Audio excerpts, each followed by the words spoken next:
Greetings, everyone, and welcome to another episode of the Critical Podcast. I am your host, Jimmy Good, and joining me this week is an incredibly special guest. It is the Jastrom from Entertainment Landfill. Jastrom, how you doing, man? Hey, Jimmy. Thank you for having me on your podcast. Oh, I am thrilled that you decided to be on the show because I was like thinking about this movie we're going to be talking about this week, and we are usually in contact pretty frequently, and I was like, hey, this guy is a podcast veteran. You've been doing this for a while. Why don't you come be on the show? So I really appreciate it. And before we get into talking about the Tomorrow War, which we'll do kind of spoiler-free stuff at the beginning, and then I'll flip the old spoiler switch so you guys know that we are in spoiler territory, I want to get to know you a little bit more, or I know you all right. But like the people who are listening to this, maybe they want to know, who is the Jastrom? What makes you tick? What are your favorite games and movies and stuff like that? So that way they have a little bit of a litmus test. So let's start with movies. I know you love the 80s. Are your favorite films still from the 80s, or are there ones that kind of jump outside of that? You got to tell me. You know, sadly, if I were to make a list of my top 20 films of all time, most of them are in the 80s, early 90s kind of bracket. Sure, yeah. And I don't know why it works that way. Maybe it's because of that age I was when I saw those, like nostalgia and all that. Certainly I see films that I love now, but they're never on that, I'm going to watch this 100 times. They're more like, oh, that was pretty good, you know? But yes, I guess the answer is a lot of them are around the 80s, 90s area. Okay, fair enough. What are do you have a couple that come to mind right away? Well, I love the Mad Max films, especially the Road Warrior, the second one. And Fury Road was good, just like I was saying before, the Road Warrior is more special to me because I saw it at that certain age. Fury Road, of course, is excellent, but I saw it at a later age, and while I still love it, Road Warrior is very special to me. I, of course, Star Wars movies. Oh, yeah. The original trilogy. Mm-hmm. Maybe not the prequels so much, but But I also love the films of James Cameron, the first two Terminators. They're the only ones that exist, by the way. There are no other Terminator movies after the first two. In my timeline. Yeah, that's the great thing about Terminator is it has all those timelines. So whatever you want. I always thought that was what parents would do with their kids is if there's these on-running franchises that they didn't like subsequent episodes or sequels of, that they'd just be like, no, they only ever made two. And then your kid would be like, but I swear I saw this other, or nope, that's not. Yeah. Not I kind of feel that way about the Alien franchise too. They made two of them. Yeah, Alien, man. So you weren't a fan of the prequel? Well, I guess, are they technically prequels then to Alien, right? I'm not sure what those were. I mean, those had their moment. Well, I only saw Prometheus, but I didn't see the other one after that. But I was just like, okay. Yeah. Okay, fair enough. But, okay, so you say Star Wars, obviously, the original trilogy. Empire Strikes Back. Oh, man. Empire is so great. I was watching that when we covered all the Star Wars last year, but man, going back to that one, it really does kick. It still holds up, and obviously those movies look a little bit older now. I saw one playing over the 4th of July. I was on a TV, and I'm like, you can kind of tell it's a little bit older, but it's all real for the most part. A lot of the stuff they have, the sets and the characters and everything. There's definitely some green screen effects that aren't so great anymore. Sure. Well, and I also could tell because it was A New Hope was playing, and it was the remastered version, so they're showing them flying through Mos Eisley, and I was like, yeah, a lot of this is added. I was like, this was not original. My buddy sent me a while ago, and I don't watch the specialized versions anymore. He sent me the despecialized versions of the original trilogy with, it's basically as close as you can get to the 1977 version of Star Wars before they started digitally changing things. Sure. And that's the only version I'll watch now after, I can't go back to adding Jabba to that scene and Han stands on his tail, steps on his tail. Yeah, I can't do that anymore. Okay, fair enough. Indiana Jones, where do you land on those? Absolutely love Indiana Jones, especially the first one. I'm a fan of Temple of Doom also, but I love the first one.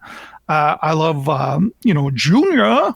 I love the Last Crusade also, but I think the first one is, again, I was probably that age when it came out, and I watched it so many times, and that's about to, I think it is out on 4K now.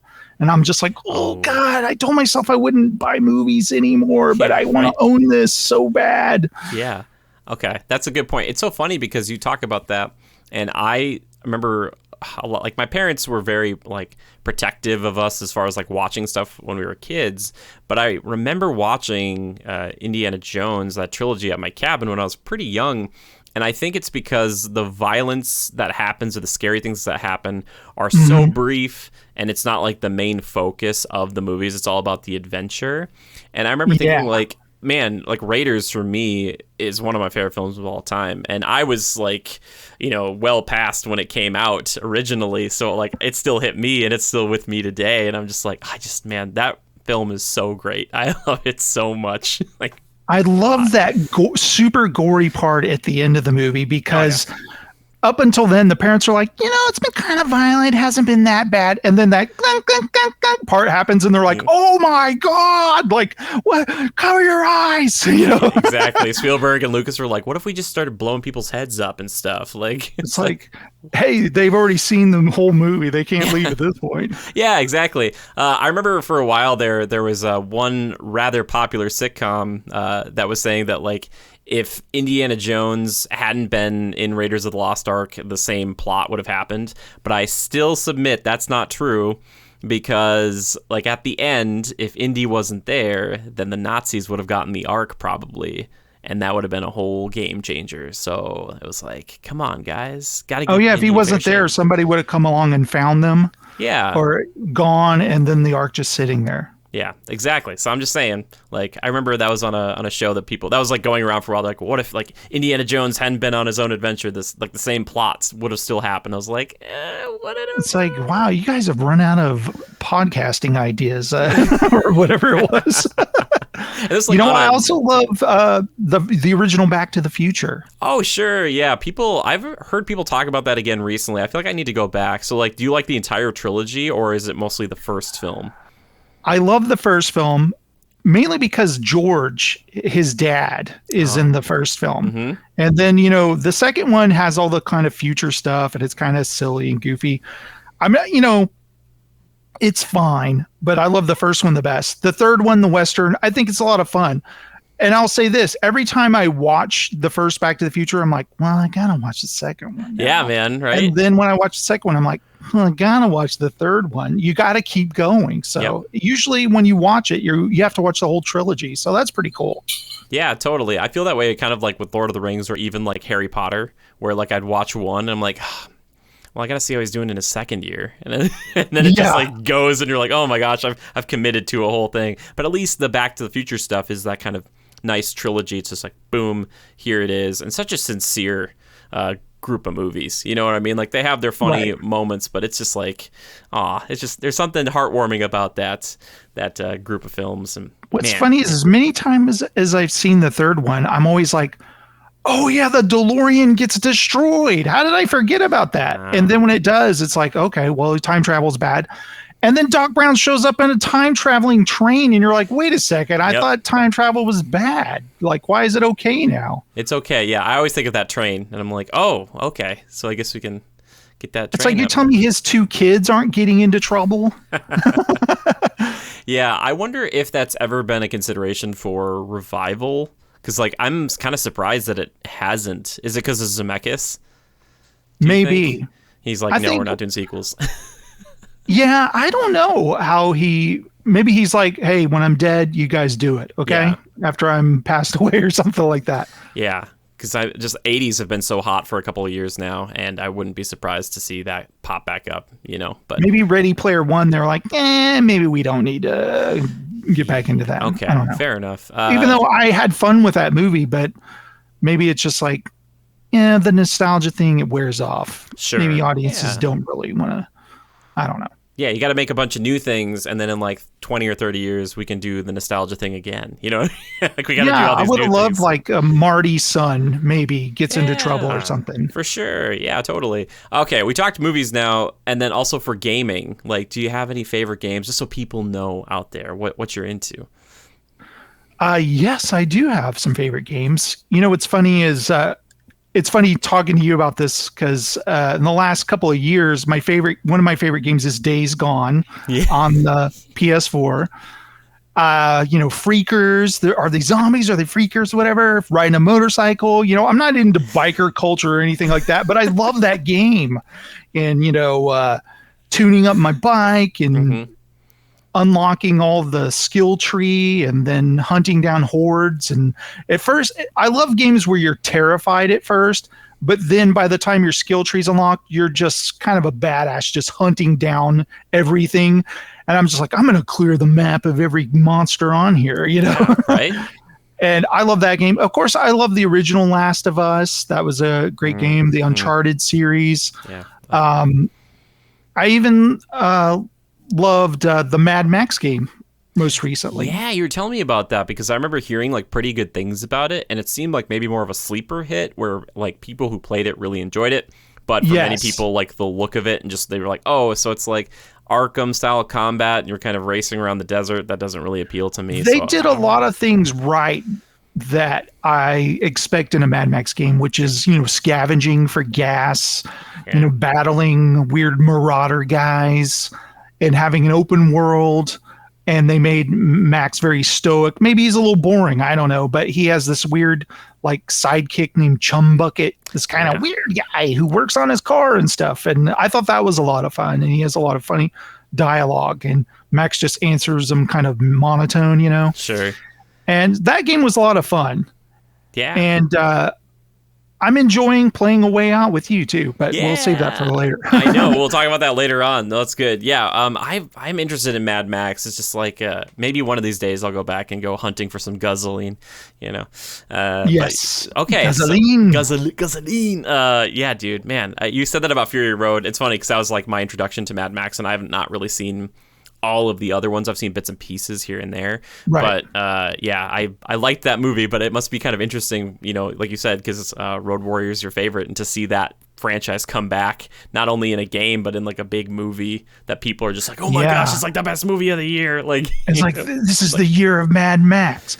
I will say one thing that Fury Road did that kind of hurt the Road Warrior is that the sense of speed and movement is much better in Fury Road. So when you go back and watch Road Warrior, I'm like, are they driving like 20 miles an hour? Or, it's like they're much slower in this movie. Yeah. Oh my gosh. And like, I don't know if we talked about this, but like I was watching something like kind of tricks of the trade. And if you go back and like mute the truck chase sequence in Raiders, you can actually see that they're going like maybe a couple miles per hour. Like they're not really going that fast. Like those old movies, that's how they had to do it, right?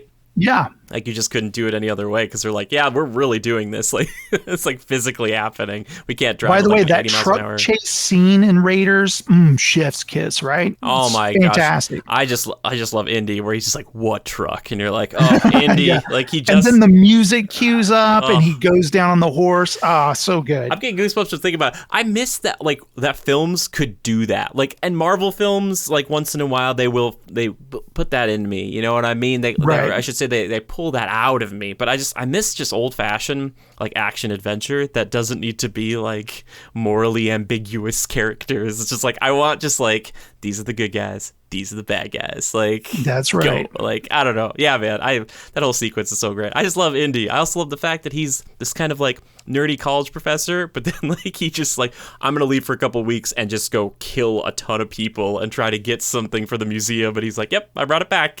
Like whoa, like man. I love it. The Bethesda making that Indiana Jones game, like what is that going to be like? I'm so hopeful. And I think we've talked about this a little bit, or I know we've talked on stream a little bit about it, but like because Uncharted exists, it will get compared to that no matter what. But I'm hoping that just means they have to elevate it to at least Uncharted level. Because if they do that with like a story like Uncharted like or Raiders like, oh my gosh, that could be so good. Like I just like, will he look like Harrison Ford? Or are they going to go like, no, he doesn't? And are we going to have that weird kind of, when we see the Avengers game, kind of like, oh, he looks weird or in the face or something, Yeah, that's true. And well, because Indy is like, it is Harrison Ford. So it'd be kind of weird if he didn't look like that, but I don't know if it'd be like I would love if they just paid Harrison Ford to do the voice over or something, or an impressionist who could do it perfectly. Totally. Well, I remember talking to somebody about this too, where it was like maybe that's part of the purview of Indy 5. And they're like, all right, you can be in Star Wars. We got to have you in Star Wars a couple times, but you can do Indiana Jones 5. However, we're going to need you for the video game. Like, I wonder if that was part of. I would love it. That'd be so cool. And I just love those interviews with Harrison Ford. They're like, we put him in a motion capture suit. That would be so good. Oh, I don't know if he'd do it, but it would be amazing. They love releasing footage now of actors in mocap suits, so I could just see Harrison Ford in that. He's like, I look ridiculous. Oh my gosh. Like, and they're, kudos to those guys, because I want to do some of that someday, but like, nobody looks like super good in them, and they have to be so serious and so on point. And then there's like another person just filming just for like the behind the scenes featurette, and it's just like, come on, guys. Like, I don't look great today. I want that now. I think I want this. I really do. I really do. But anyway, okay. So there you go, everybody. Now you know a little bit more about the Jastrom over here, kind of his likes and whatnot. A little overlap with yours truly, which always helps. But today we're going to be talking about this little film that came out. And by little, I don't mean little, because it was massive. I could really smell and see the budget on this one, as it were. But we're talking about The Tomorrow War, which is exclusive to Amazon Prime, I believe, unless I'm crazy. Yes. Okay. But yeah, so on Amazon Prime. And we're going to talk about it kind of in broad strokes here in the beginning, give you a little brief spoiler-free plot synopsis, the best I can do. And then we'll talk a little bit about it, and then we'll get right into the spoilers. So there are timestamps down below if you need any of that sort of thing, or if you're listening on Spotify or something. I just skip ahead a little bit. Yeah, so The Tomorrow War. Jason, I won't lie to you. When I first saw a trailer for this, I didn't want to see any more because I saw like the teaser. And I saw like something whip around, and it was like Chris Pratt running around with a gun. So I immediately thought that it was going to be like dinosaurs coming from the past into the future or something. And I was like, okay, what is this movie? I was like, oh, what is it? But it's not that. It's actually it's this interesting kind of war sci-fi film that takes place in the year 2022. There's this species of creature that has landed supposedly on Earth, and in the 30 years following, in like the 2050s, they basically ravaged and killed almost everybody on the planet. However, humanity has struck back because they've found a way to send information, or I should say more so troops, back to the past to tell everybody on the planet what's going to happen in 30 years and try to prepare them. So they're able to send people to and fro from the future like that as far as those two spots are concerned. So it's like 2022 and 2051 or something like that. So they're sending people back and forth, back and forth, back and forth. They exhaust all the military personnel that exists in our kind of current day, and now they started to recruit just ordinary, average citizens to go and fight these things because they're trying to kill them. And Chris Pratt is in here. He's the main character playing Dan Forrester, or James Daniel Forrester, and he ends up getting recruited and has to go to the future to save the past. Or something like that. That's right. But yeah, so, okay, Jason, what did you think? What did you think of this film? I always love to ask that right away. Like, did you like it? What I love about this film, to start off, is that I knew nothing about it. Yes. I started seeing ads for it on Twitter, of all places. Like, watch this on July 4th weekend. And I'm like, what is this? This Chris Pratt movie? I'm like, what? And they didn't show you much. I just knew it had time travel or something. It had some actors in it I was familiar with. And I was like, okay, this might be cool. It's sci-fi. I love sci-fi movies, but I don't know if it's going to be any good or whatever. But once I started the film, I was like, whoa, this is big budget. Yeah, right. This is like, they spent money on this. This isn't a cheap movie. And then I looked it up and saw that this was a Paramount Pictures that big budget release that was supposed to come out 2020 Christmas, and then COVID happened. Really? Here's the funny thing: COVID happened, and they didn't know what they were going to do. Amazon was like, "We're going to buy this from you for $200 million," and so Paramount is like, "I don't know when we'll be able to release movies." Okay, they sold it. But the funny thing is, then Paramount Plus came out, and I'm wondering, like, maybe we should have kept this movie. Sure. They sold a movie they could have put on their own streaming platform. which I think is hilarious. That's so interesting. I didn't know that. That's so cool. See, this is the interesting stuff you're bringing to the table already, man. You're so prepared. I love it. And I got to say that I was genuinely thrilled by this movie because there are thrilling moments in this movie. Mm-hmm. There's a real sense of danger, and there's good action, and there's even some heart-tugging moments in it. And by the time it was over, I was like, you know what? I really dug that. That was a pleasant surprise kind of a thing.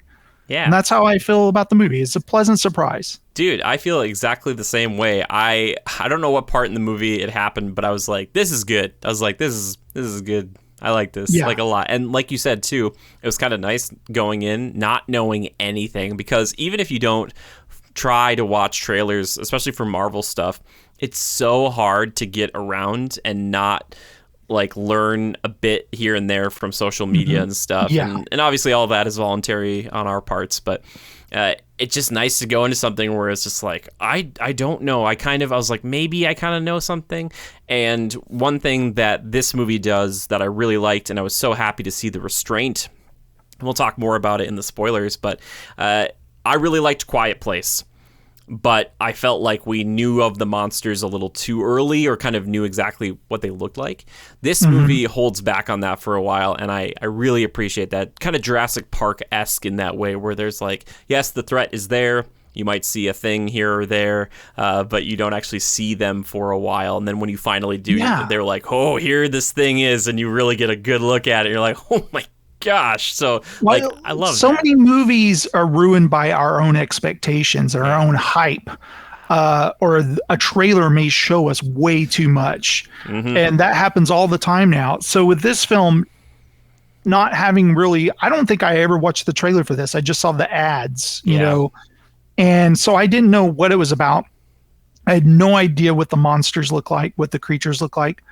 So it's just nice being kind of surprised every once in a while, you know? Yeah, I think like oh, okay. Right? Yeah, I think the trailer hooks were like, we have time travel, aliens, and we have like just regular citizens that are now inscripted, you know what I mean? Or conscripted, where it's like, hey, it's a dude who just came from work as a cook, and we just put like, you know, a body armor on him and sent him to the future. It's like, good luck. And it's like, that's such a great line, by the way. Right? Like, he's got a chef hat. Yeah, exactly. Right. I was like, so he had that on the whole week that he was training, because they only usually, like, they're saying they train people, just regular citizens, within a week to get ready to go and do this. And it's like, okay, sending him to the future. And there are plenty of things we could probably point out that, like I said, maybe we'll get into in the spoiler portion of everything. But I don't know. I just thought it was really cool. It was interesting. And I don't want to be reductive when I say this, but if you enjoyed things like elements from A Quiet Place, and you also enjoyed elements from the underrated, wonderful film they call Live, Die, Repeat Now, or Edge of Tomorrow, starring Tom Cruise and Emily Blunt. It's kind of like those two things put together. I can see that. And I really liked it, because I was thinking more and more about it, and I was like, okay, like a potential draft dodger gets put into some sort of time situation and has to fight these aliens and is looking for a very specific thing in the future. Like that's right. I was like, yeah, that's kind of the plot a little bit, and that's kind of what Edge of Tomorrow is. And I was like, okay, but different films, different executions, and all that stuff too. Yeah, some detractors might say this is so derivative of these other films. You know, they like to point out like, here's the similarities, or like, this is why it's bad. But I don't think that is bad. It's hard to find an original idea these days. I think there's enough spin on this where, sure, some things kind of remind me a little, but I think it's its own thing. Yeah. I never once felt like, well, that movie did it better. I was always like, I can't wait to see what happens next. What are they going to do with this? Where are they going with this? And creatures now, it's so hard to make an original looking creature. Yeah. And they always remind you of somebody. And, you know, you always think of the perfect creature, like a xenomorph from Alien. Yeah. Or the Predator, the way he looks or whatever. You know, I even thought of Independence Day, those creatures, but it was like a guy in a suit or whatever. So I liked having, you know, this might be in the more spoiler territory, but I really liked the ferocity of these things. Yes. We totally need to talk about them, but you're right, because we'll get into the really specific design things about them and the other kind of characters too, which I haven't really brought up because I was like, it might be kind of spoiler-ish. But I would recommend this to people if you enjoy action movies, sci-fi movies, stuff like that. If you enjoy Chris Pratt, which, by the way, this might be my favorite Chris Pratt performance, because he's great there are other people in this movie that remind me of what he used to be, like on Parks and Rec, and who he's become, where he still has a few funny moments, but he's like a very serious warrior, like you see in, like, I think Zero Dark 30 and some other stuff. Like, he's got some training. Yeah. I really liked him, though. I was like, yes, this is really... I felt like he shone so brightly in this for me. I don't know. What did you think? He's good in this type of role, kind of a take charge kind of guy who knows what he's doing, but also can be kind of an aw shucks kind of, and crack a good joke every once in a while, and be kind to the out of shape guy who's kind of doesn't know what he's doing. He's perfect in that kind of role. Yeah. Well, but like I said, before we finish up with the spoiler-free talk, like I said, I recommend it. Jason, would you recommend this film, or you say this is a pass? Yeah, you can. Right away I said, hey, you should watch this to people I know. I think you should check it out. Check it out if you've got Amazon Prime. That is, if you don't, then you can't. And you made a great point there. You can't watch this. You can't. Well, the Paramount Plus thing, that's so fascinating, because there's so many of these films now that, like, I forget if Netflix was making an offer on the most recent James Bond film, right? With that kind of thing. But now that's MGM, and Amazon bought MGM. So, like, I don't know, man. It's getting, the streaming services, like, it's cool for us because they all have to compete like super hard, and there's just more opportunity for actors and creative types and stuff. But it's hard sometimes to know, like, which ones you want. Like, I'm waiting to get Paramount Plus when that Frasier revival, kicks off, and I'll just be like, all right, just wait for Frasier. I'm gonna wait for Frasier. Yeah, so recommend it. Check it out if you want to. But now I'm gonna flip the old spoiler switch here, so we can finally just let loose. Jason, it'll be so nice. Are you ready? I'm ready. Okay.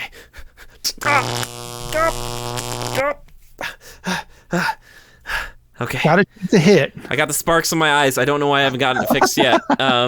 It's more fun to do that when there's somebody else on the show, because when I do it when I'm by myself, it just feels weird. Anyway, so I loved it. Thank you so much.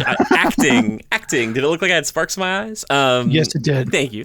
I was terrified for you. Thank you. You should be.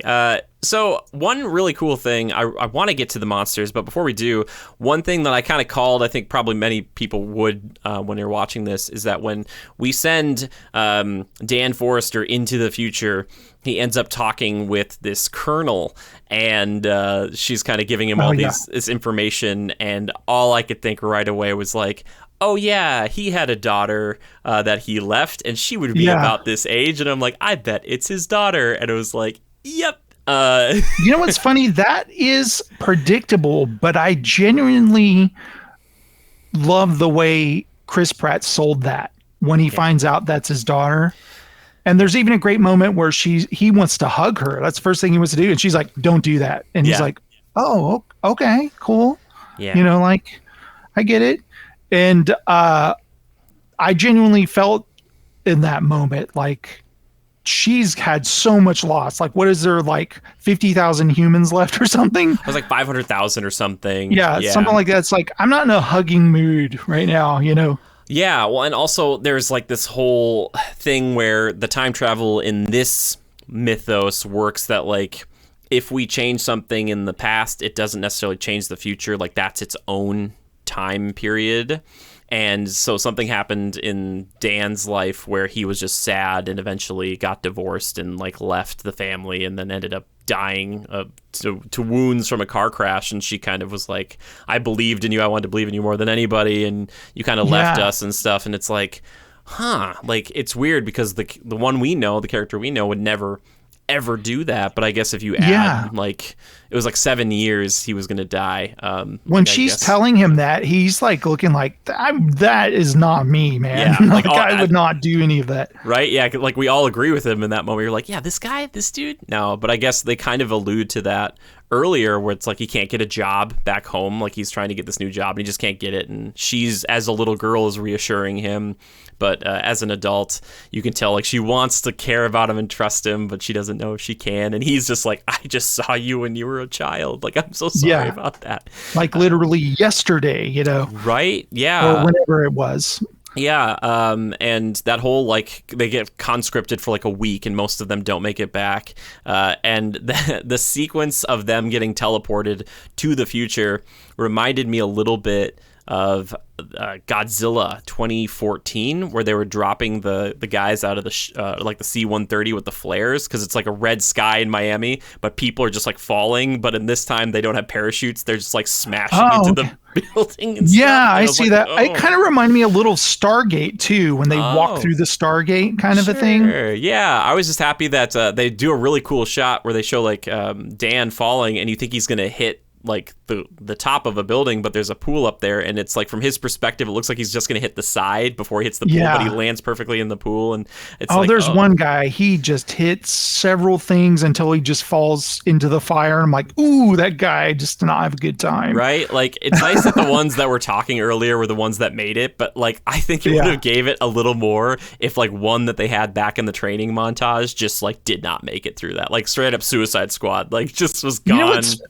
I loved the character of Charlie so much, played by Sam Richardson. Yeah. That I kind of wish that we would have gotten some boot camp scenes of them being trained. Sure, yes. But I know the movie's like, we got to keep going. Come on, chop, chop, chop. We got a lot of story here, kind of a thing. Which I liked. I did like him too. Sometimes the comic relief can be so just grating because like everything they say is a joke. But thankfully with this guy, he was not only intelligent and kind of quirky, but also had a little bit of a backstory. Like his wife was on the first wave of people who went to the future and like did not make it back. So you're like, oh, okay, this guy. You generally feel bad for him. Yeah, and later on when he makes it back, he's like, I hid. He's like, and I thought that was gonna change him forever. I was like, I wonder if he'll just be like this guy now. But no, he was still like back to his quirky self later. I was like, oh. And they had a great play off of him and the other guy, Dorian. Yeah. Who this was his third tour.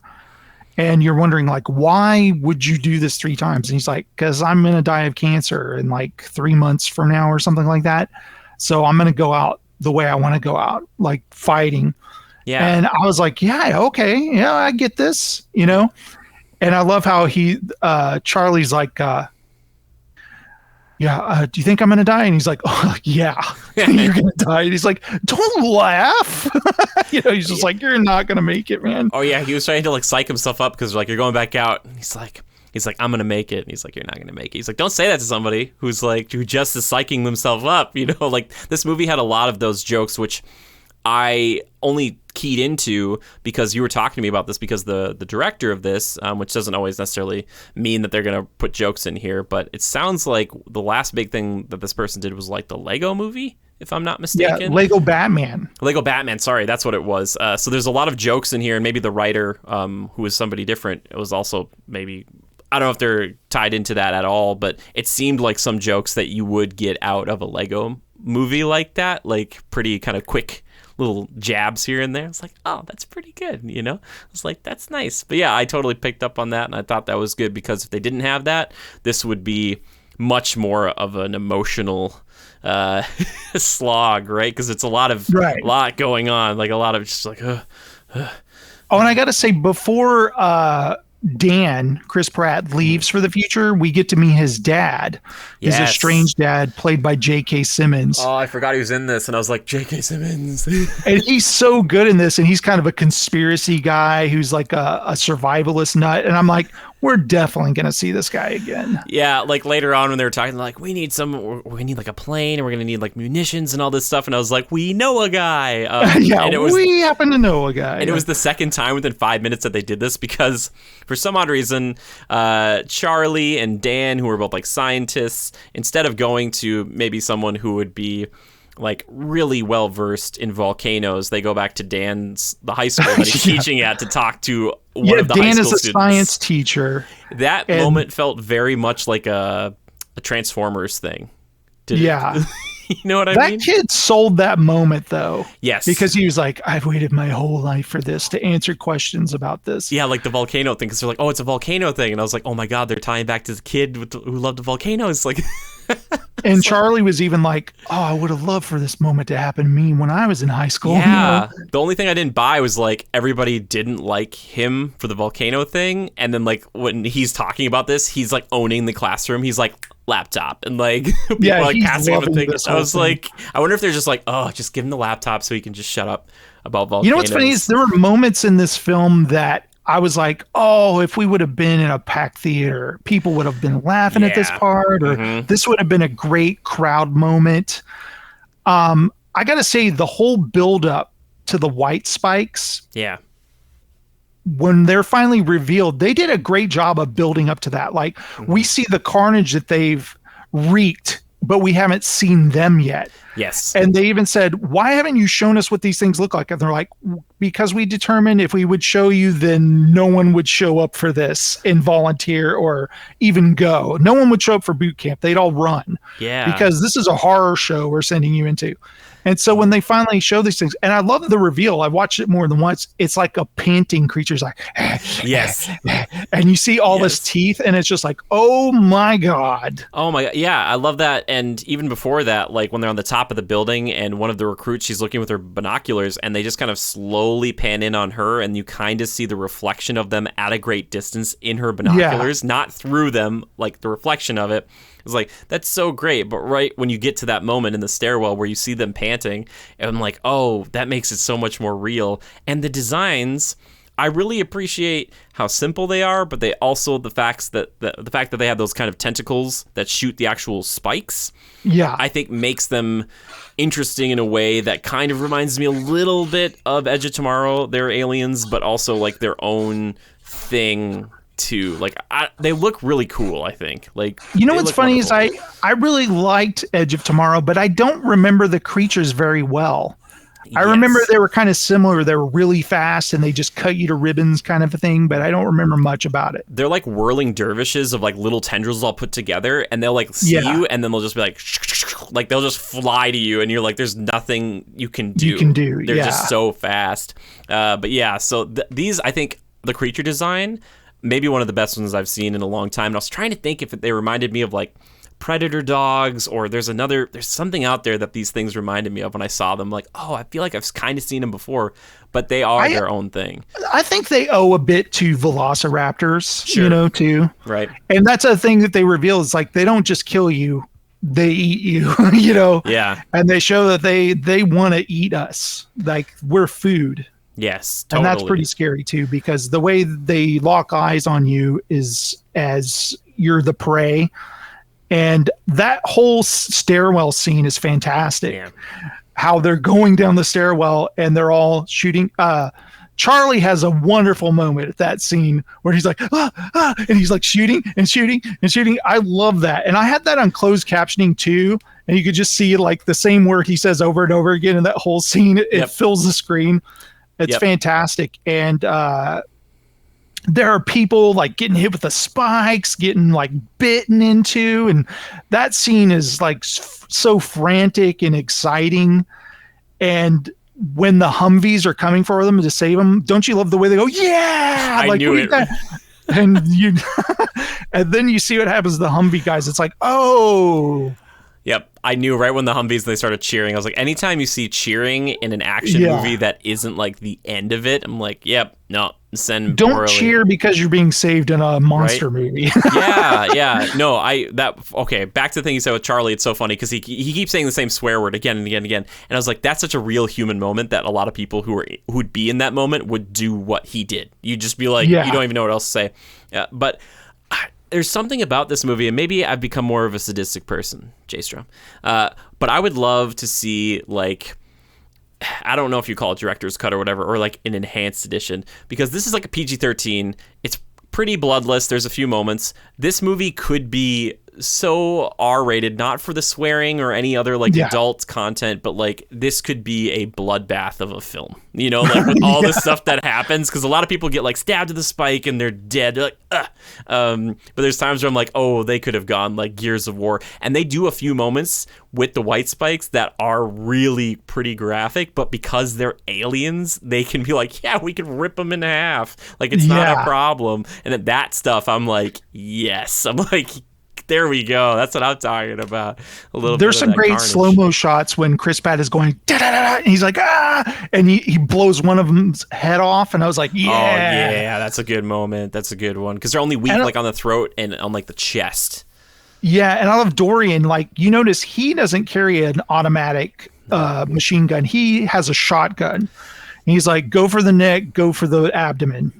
That's the way to bring him down. And there's a part where, Chris Pratt is trying to kill him with an axe. Oh, yeah. And he like slides up with a shotgun. He goes, doosh, doosh. I love that scene. That's fantastic. Yeah, because like they do this a few times in this movie where they give you a moment where they're like, here's how it's going to go down. So it's, Dan Forrester sees the axe. He's going to get the axe out. And you're like, he's going to bury the axe head in this thing. It's going to be sick. But it's like, wait. He misses with it, and you're like, oh, wait, my expectations have been subverted. And then he, like, hits it with the back end of the axe, like, through the jaw, and you're like, oh, I don't know how this is going to end. And then the guy shows up, Dorian, with the shotgun, and you're like, oh, wow. There's moments they show the aliens are pretty intelligent, because I've noticed that when you start shooting at them, the aliens kind of cower their head, and their back is armored, and they let you waste your bullets on their back, and then they pop out and come at you. And I'm just like, dude, they're pretty smart.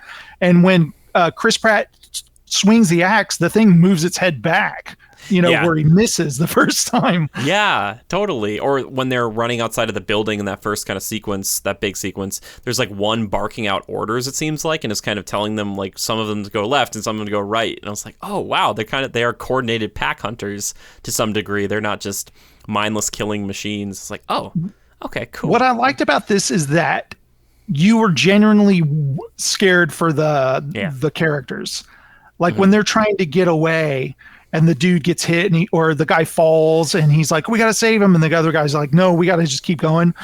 And the lady gets shot in the back, and she's like, and they're like, you notice most of these people who are like just regular people who got drafted into this, they're doing their jobs. They're not cowering in fear. Yeah. Even one guy, he went to like slam the door on the creature, but the thing blew it open. He gets flung up in the air.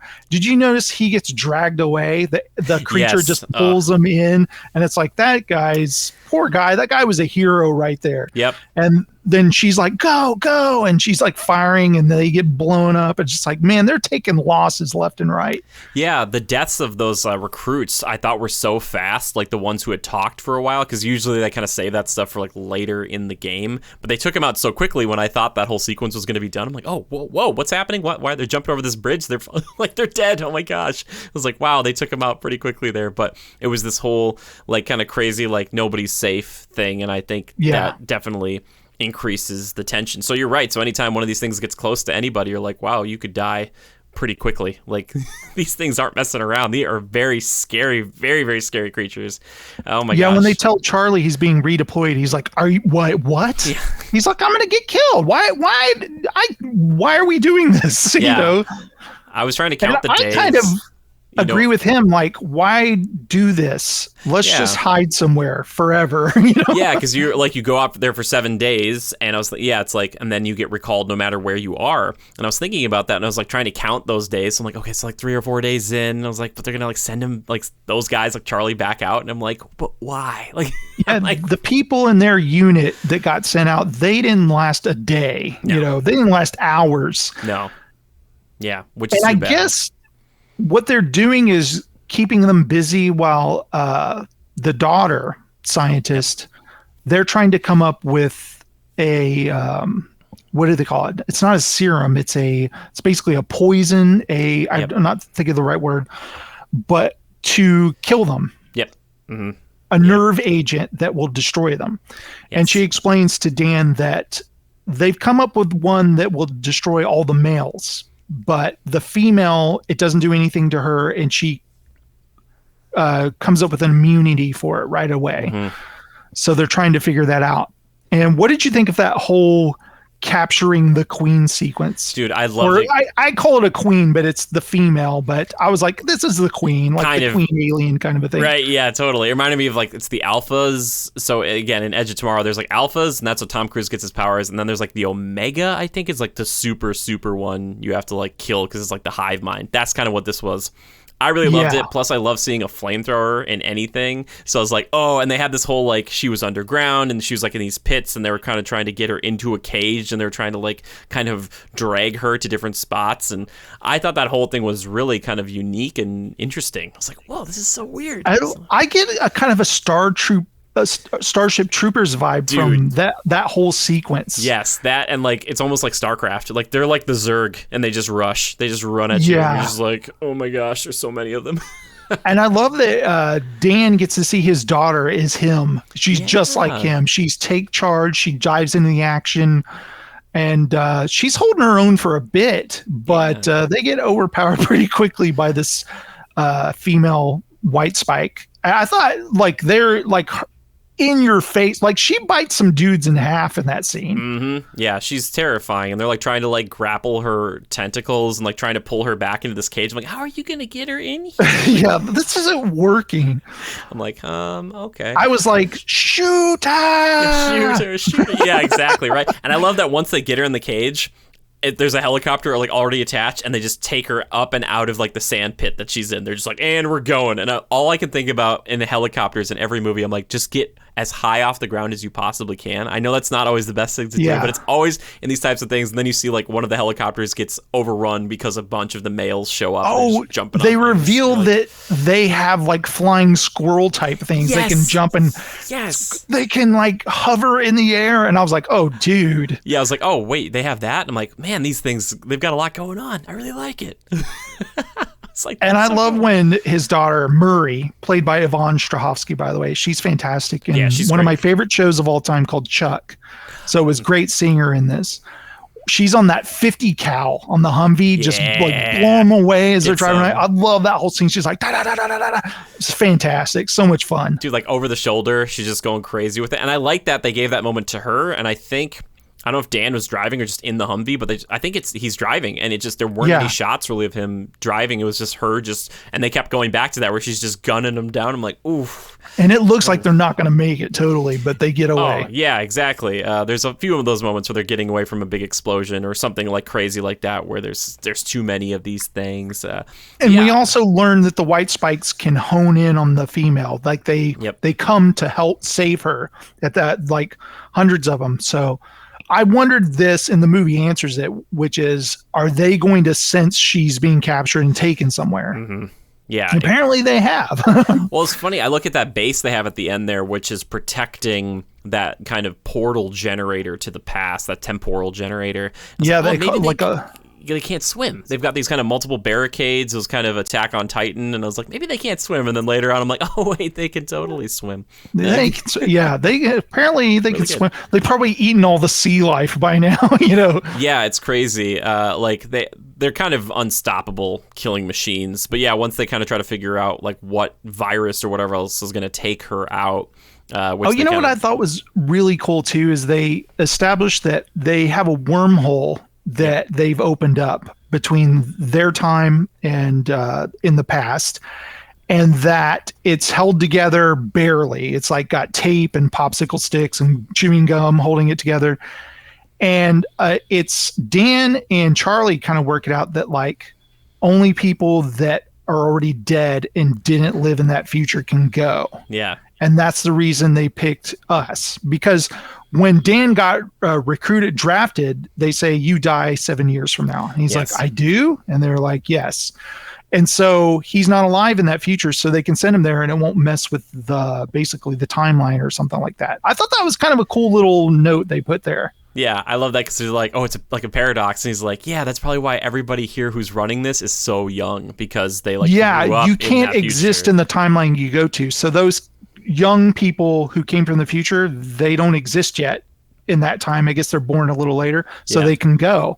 I thought that was really cool. Yeah, there's a lot of that kind of stuff where it's like tiny little bits of world building that you really appreciate. And one of the things I didn't talk about at the beginning, one of the kind of the introduction to all this, and something I haven't seen before, was like, what if, these people teleported back to the past and just showed up on a soccer pitch or a football pitch, and we're telling everybody, they're like, we're coming from the future, we all need to band together because it's not looking good. And I'd be like, I just don't, maybe you can't pick where you land. I don't know how all of that works. I think you can, though, because I think they send them to Miami. I'm not sure how it works, but I thought that was a cool visual to see, like, a bunch of armed soldiers come out of a portal onto a soccer field, and there's a bunch of people. Right. Like, what's going I found on? myself wanting more scenes with the people who came back, like talking about, like, I can't go back once I'm here because I exist in that timeline, so I'm stuck here in the past, but I'm here to, like, help you guys. Like, there's a lot of kind of, we have to fill in the blank for ourselves. I would have liked a little more fleshing out of some of those characters. Sure. I thought they were really cool. That's mainly why I wanted to know more about them. Yeah. No, totally. Those are the more interesting, I think some of the more interesting characters, because there's something about the fact of, like, we take random civilian in a suit and we send them to the future to fight. That's kind of interesting. But these people who've grown up in this horrible situation, like, those are the ones you're like, okay, I want to know. It's like John Connor from the future. You're like, oh, that John Connor is really interesting, because he's seen a lot of things. You're like, he's seen a lot of stuff. Like, oh, I'm sorry, John. Yeah, I don't know, man. There's a lot of fun, interesting things in this film, and I really thought it was going to be done, and there was like another half hour left, and I really appreciated it, because I was like, oh my gosh, there's way more movie here. Like, because I thought it was going to end in this climactic moment. Really cool shot where, Dan's fallen off. He's trying to go after his daughter, and she's fallen in with the queen, basically, or the female, and all the other males, which they burned part of her face to show her different. They do that sometimes in movies, and I was like, thank you, movie. Because sometimes when they all look the same, I'm like, who is that? Which one is that? Like, did you get the feeling like they showed, like, the alien's point of view watching her, and it was like she knew exactly what she was doing? It's like she's coming up with a poison that will kill us all. Yeah, she's like, so when retrovirus thing. When they all show up, and by the way, I love the kind of drone with machine guns that would fly around shooting all of them. Like, that kind of reminded me of World War Z a little bit, with all the zombies climbing up the wall. Yeah, totally. When all the males come in and free her, she's like, we're going after that lady. Exactly. They're going for the daughter. They know what she has. So that was pretty scary, because she's basically stalking the daughter at that point and looking for her. And that scene where Dan and his daughter have a tender scene, she gets spiked, and I think she's hurt really bad. And he's like, no, here's what's going to happen. Because basically she reveals the plan. This is for you to take into the past. Mm-hmm. You guys need to mass produce this. And then when the white spikes show up, you can eradicate them. Mm-hmm. And he's like, okay, but then I'm coming back to help you. And she's like, okay. And in her head, she's like, that's not happening. Yeah. Maybe it's something he just needs to tell himself, needs to lie to himself. But you realize when they're overtaking that place, that's their last stand of humanity right there. That this is where humanity ends. And that whole sequence where I keep wanting to say the queen. The female shows up. I'm going to call her the queen. She shows up, and they're falling off the edge, and he decides, by the way, we didn't establish, the wrist thing. That 7 days, no matter where you are, you get zapped back into the past, like, because of that wrist thing. So he's gonna go any minute. So he's like dives off as she's falling to her death to save her, and you see like the entire ocean swarming with the white spike. I thought that was a cool shot. Yeah, that slow-mo. It kind of reminded me a little bit of like Aquaman when he jumped in with the flare and stuff. Oh yeah. Kind of that vibe again. I thought for sure, man, that this was going to be the end of it, and I thought he was going to somehow take off that bracelet thing and put it on her or something crazy like that. Grab her and maybe she goes with them. Yeah, or something. Other movies, that's how it probably would have ended, because they'd be like, "That's the movie, it's done." But then it was. But I didn't realize that the first time is that kind of spinning type of radar dish thing. That was the time loop thing, the wormhole activator thing. And you see it get taken down by the aliens, like after he goes, like, and they like destroy it. So when he gets back to normal time, by the way, when he lands, I'm like, I hope he didn't crack that vial when he landed. but they're like, Like, the oh. time stream's gone. We've lost all contact with the future. And he's like, no, or whatever. And he's like, mass produce this. And they're like, well, that won't do any good or whatever. Yeah, exactly. I started thinking in my head, like, where does the movie go from here? What is he going to do? Right? Yeah. And then there was that kind of realization that maybe like these things didn't just land because it was like, oh yeah, they were up in, Russia and we didn't see them coming. There was no crash site or whatever. They just kind of came from out there. They avoided satellites and stuff. And I was thinking, okay, these things are really intelligent. How would they know to avoid that sort of thing? Right. Like, I couldn't picture these things flying a spaceship is what I was thinking. Dude, I was thinking the exact same thing. So when they were like, all right, we need to go to Siberia basically to find this ship that has these things because we're pretty sure it's frozen. And Charlie has a great line where he's like, well, there's only one difference between ice and water. And they're talking about kind of temperatures and stuff like that. Like 1 degree. Oh, yeah. I love that basically he's like, if these things are frozen, then how do they ever get out? And he's like, well, because in the future they melt. Yep. Those glaciers have melted. And so they're free to get out. And I was like, that's pretty smart little thing there because I like the idea that they're frozen and they've been on Earth the entire time. And then I guess because of humans and the way we've treated Earth, it melts and then they get loose and destroy us all, kind of a thing. Yeah, exactly. And I thought that was so interesting. When, they recruit the dad and the other warriors from the future, did you think this? Like, it's okay for them to go and they've died. They haven't been born yet. They're still going to be born. Oh, that's a good point. Yeah, I guess potentially they could still be born, but maybe, well, yeah, no, you're probably right, because they would exist. I'm not sure. I guess, and I never thought about them going to the past and then being stuck in the past where they couldn't go back to the future. I didn't think about that at all. So I was like, oh, you brought up a good point there. But I would have been like, I didn't get to chill a little bit, I went from this horrible future to the past, train you guys. Now I'm going to fight again, but I didn't get to go to the movies or hang out at the mall or anything, They're just like looking at cell phones and they're just like, oh my gosh, guys, like, you're still really excited about those? Like, come on. When they figure out where they are, part of me was like, okay, just leave it there. Just go. We know we'll be safe for a while. But then they plant the explosives and blow up a huge crater. I'm like, what are you doing? Part of me was like, what are you guys doing? Just wake them up. They find the ship and I'm like, okay, get out of there. We need to come up with a plan or whatever. And they even have that conversation like, we could leave right now. Yep. We could go tell everybody that this is what we found. And he's like, they'll talk and not be able to figure it out. And no one will agree on how to handle this. So I think we should just take care of it now. And they're like, yeah, okay. Yeah, I enjoyed the fact that there's like this tenuous piece that all of humanity just we assume gets for this common enemy in the future, and because they come from the future to the past and tell everybody, so like all the world governments have banded together.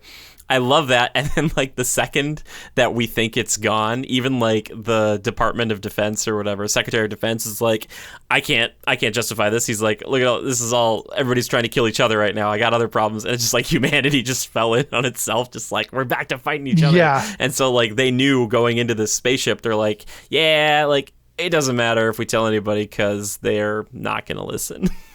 I gotta say, this part of the movie, it was such a strange shift in tone from that ending with the daughter. Yeah. That now we're into this part. And I was digging it, but I was like, what are they going to do? How are they going to stop this? Because I was worried that there would be some final egg, like focus on an egg, like, oh, they didn't get all of them or something like that. Sure. So I was very happy that it seemed like the movie was like, no, this is the end of the story. So it's okay. Yeah, well, they kind of left it open a little bit because like we were talking about before, it's like the xenomorphs where they're intelligent and they're scary, but they're not the things that are going to like pilot a ship and land and be like, yes, now we can leave the cockpit or whatever. Now we can leave our little chairs and go out there and do stuff. There was like another ship that had crash landed, other alien species that weren't the White Spikes who were using these things as potentially weapons. Right. So it was like kind of their bioweapon. They were flying somewhere, right? And they crash landed on Earth. And it's so cool because like this whole movie and the premise of all the problems are of a thing that was just a weapon for another species to either use on humanity or to use on something else. So it kind of leaves it open in this bigger way that you could be like, yeah, you thought those things were bad. Well, the species that captured them in the first place, well, they're crazy. You know, like they're super, not as scary like as fighters, but they're really intelligent.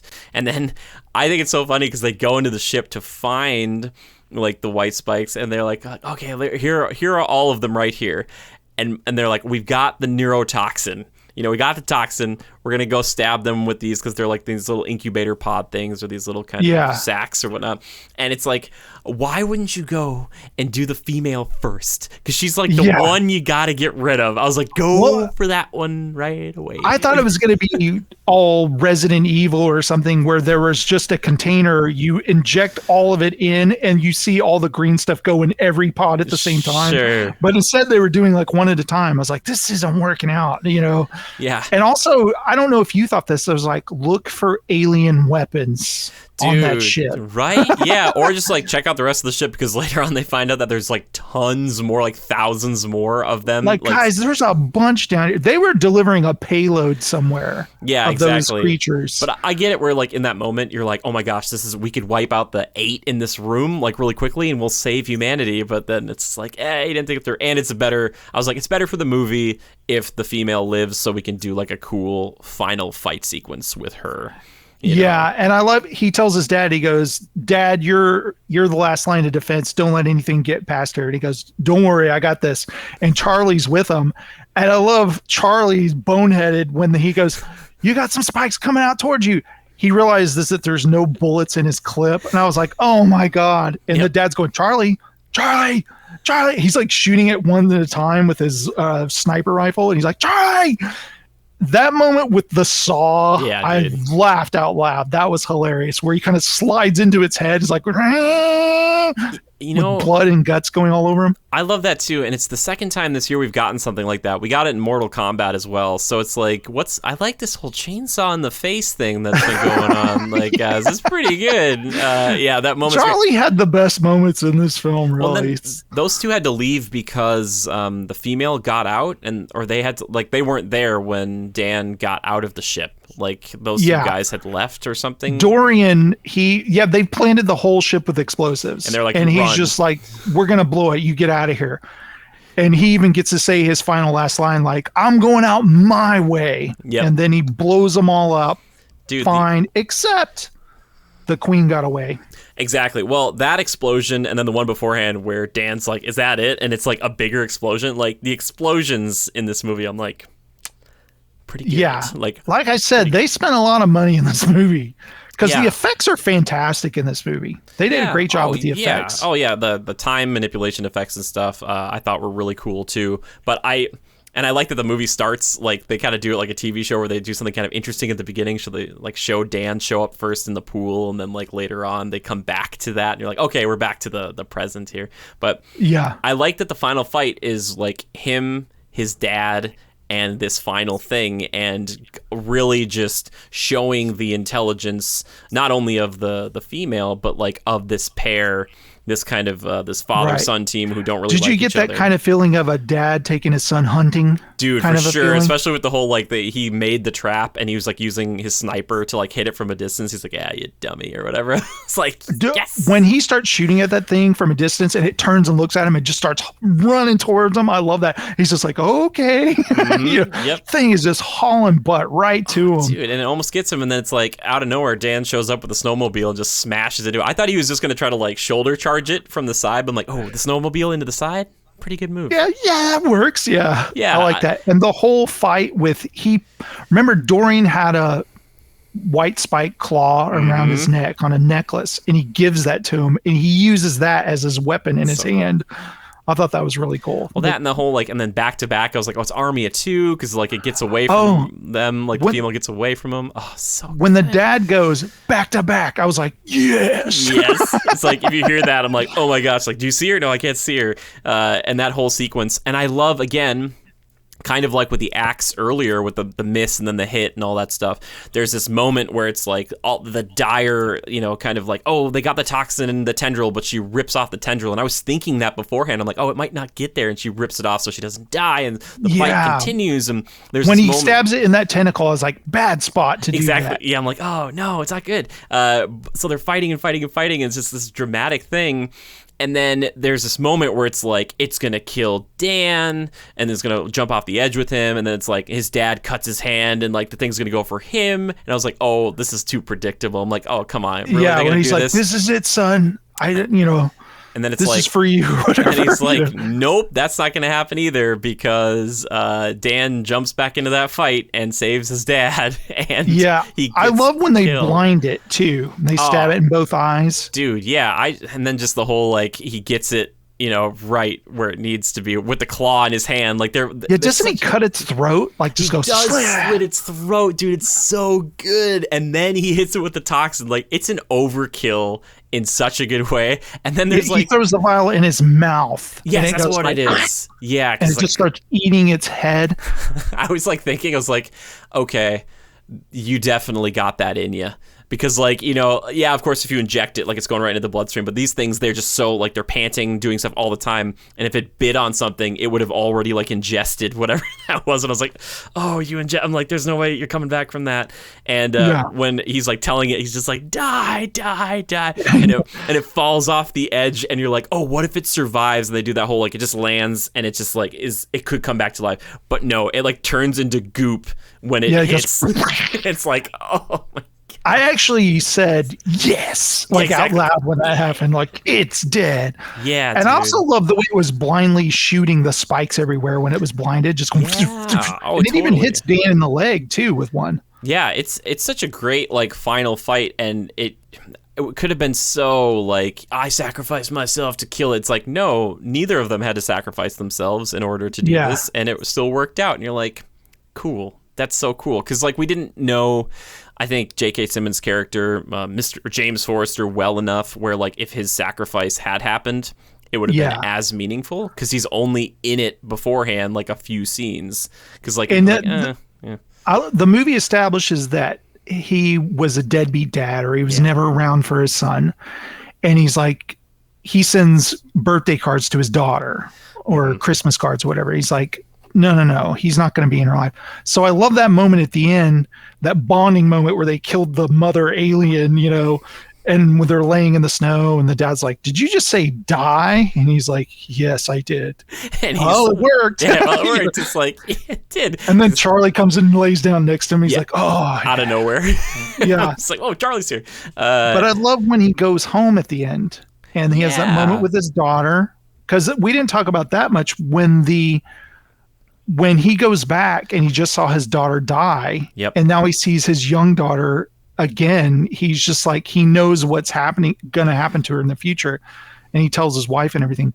But I love that moment where he's like, I'd like to introduce you to somebody, your grandfather. I thought that was really good. Yeah. That was really sweet moment. Yeah, it was sweet, and it was better. Like that was a nicer thing, because they're like, yeah, it's done. Like he tells his wife, who's also a great actress, it's over with now. He's come back with like a few scrapes on him, but when he originally came back, like you were talking about, I was wondering I was like, oh, it's still going. Maybe they're gonna deal with like PTSD. I was like, because maybe he's just gonna be like, maybe he's going to turn into that bad dad, And I was worried about that. I was like, oh no, please don't.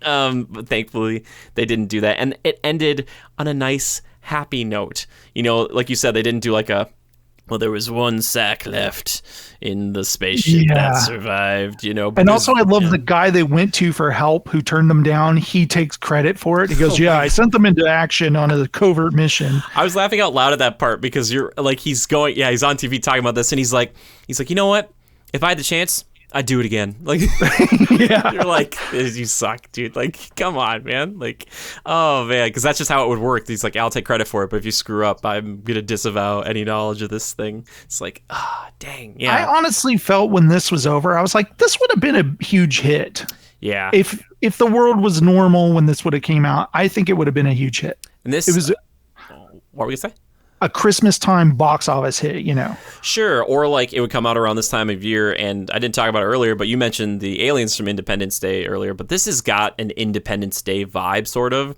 I think the only trick they missed is they were like, all right, the governments have banded together in the future and they're all working together, because it seemed like she was the only one trying to work on a cure or like a neurotoxin. It's like, wouldn't you just have like a couple people left who were trying to make something? Remember, they established she had a team working on it, and that's who they go to rescue, and they're all dead. Sure. And apparently they're all strung up.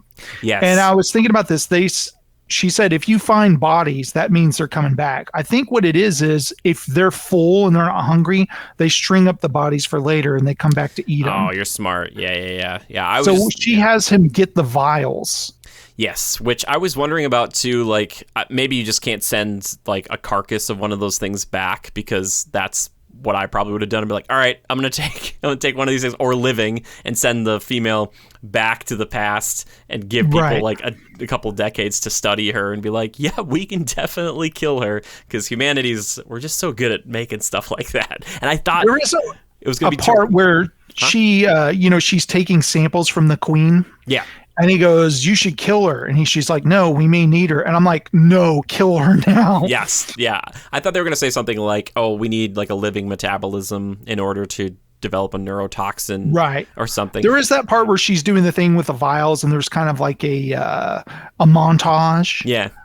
And I was like, I don't understand what's going on really, but that's fine. She's just trying to get 100%. That's all I need to know. I was looking at it and I was trying to remember some of my science stuff. I'm like, all right, I'm seeing some lambda ladders. She's trying to line up something perfectly here. I thought it was going to be tuberculosis at the end of the day. I thought that was going to be the thing that kills it, because they were talking about that so much earlier in the film. I was like, oh, it's going to be like something like that. Because his daughter's talking about like, there's a couple of different, early foreshadowing. One is the volcanoes kid. Yep. Mm-hmm. And the other is the daughter saying, did you know they cured tuberculosis with worms from the ground? And I was just like, it's going to be worms. That's how they kill the aliens. That's so great. I thought it was going to be locusts, like Gears of War, because they talked about, they're like, well, how can, these creatures get from how they have ash on their claws from this one place, but they're like 1,000 or 2,000 miles away. I thought it was going to be like lava tubes, and they're going to be like, actually, they aren't aliens. They live under, like, in the planet's crust, and they came up, or something. I thought that was possible too, that they've lived in the center of the earth forever, kind of a thing, and they got out, kind of a thing. But no, they went with aliens, which is still cool. Yeah, and like I said, it leaves it open for the future of, like, I love that moment where they're like kind of standing in the ship, and they're like, this could be like, they could use them for like cattle, and then like what everybody else is thinking is what Dan Forrest says, like, or like a weapon, to like clear planets. And so you start thinking like, oh, there's these other alien races out there, and they're like, yeah, well, it doesn't really matter right now. After we kill them all, it'll be like they were never here. And I was just thinking, like, that's true, but if you want to make a sequel, you can totally do it. You know what I mean? Like, you could be like, oh, those guys came back. They found out that you killed, them or whatever, and they're going to show up and fight you. And I was like, it wants to maybe set up something, but it doesn't. It seems like right now is completely one thing, and I really respect that, because it could have easily been like, we're making another one, Yeah. Like, I appreciate it. And I thought the whole supporting cast was so good. Yeah. Down the line from Yvonne Strahovski, J.K. Simmons, Betty Gilpin, Sam Richardson. Mm-hmm. Mm-hmm. The guy who played Dorian, Edwin Hodge, I thought he was fantastic. Yeah. The guy he was basically going to die of cancer, but he chose to fight. And I thought that was fantastic. Yeah, I also like there's a sequence really early on where Dan's wife is like, she runs a support group basically. And like there are people in there who've like lost legs and arms, and they do focus on like the not only the PTSD of war, but like just the actual physical disabilities people come back with. And that she talks about, she's like, no one will tell me what happened. Like, people come back from a week and they just don't talk about it. Like, they can't. Right. They're just like, I don't know what you want me to say. Yeah, picture like, the most horrifying thing you can think of, and it's worse than that.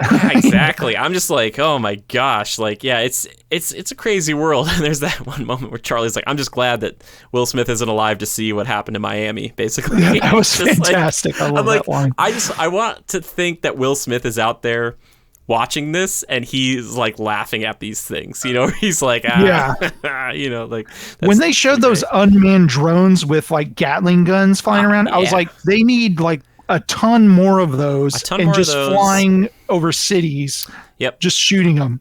I'd make like moats of acid and fire and stuff, not just water. Like I would be really into figuring out how to stop these guys. I would have like unmanned, remote operated like mechs, like walking around and stuff. Yeah, and I don't know if they can only transport organic material to the future, because that's always been like a Terminator thing where they're like, hey, they took all their equipment and guns and stuff. That's true. So I don't know what, and again, it's like if you can poke holes in any film or any mythos or whatever, but like stuff like that where you're like, okay, like what if you're like went back to the past, like we need a ton of drones. Can you guys make like just every city's got a bunch of drones just constantly flying around? Like, yeah, it's like, okay, yeah, the reproductive system of these guys is crazy though. That third act moment where they go to the ship, I was so worried that one was going to get out. And I'm so glad that it didn't happen. Yep. So, and it had a happy ending. Yeah, which is nice because like that's, and again, like we were talking about earlier, I sometimes like it where it's just good guys and bad guys. It's not like there was a conversation like mentally or telepathically with the female and she's like, you have no idea what my other brothers have been through, or something like that. Yeah. It's not like there isn't like well, maybe we can work together. It's like, no, we gotta just wipe them out. It's just like not even a question. It's like, oh, in a movie, I like that. It doesn't always have to be a thinker. So yeah, it's just a fun kind of bombastic movie that's got some intelligence built into it, like it's a good time, It's a good time, man. And I had and you watched it. Have you seen it twice now? Yeah, I watched it. The second time was more like to see sequences over again. Sure. Yeah.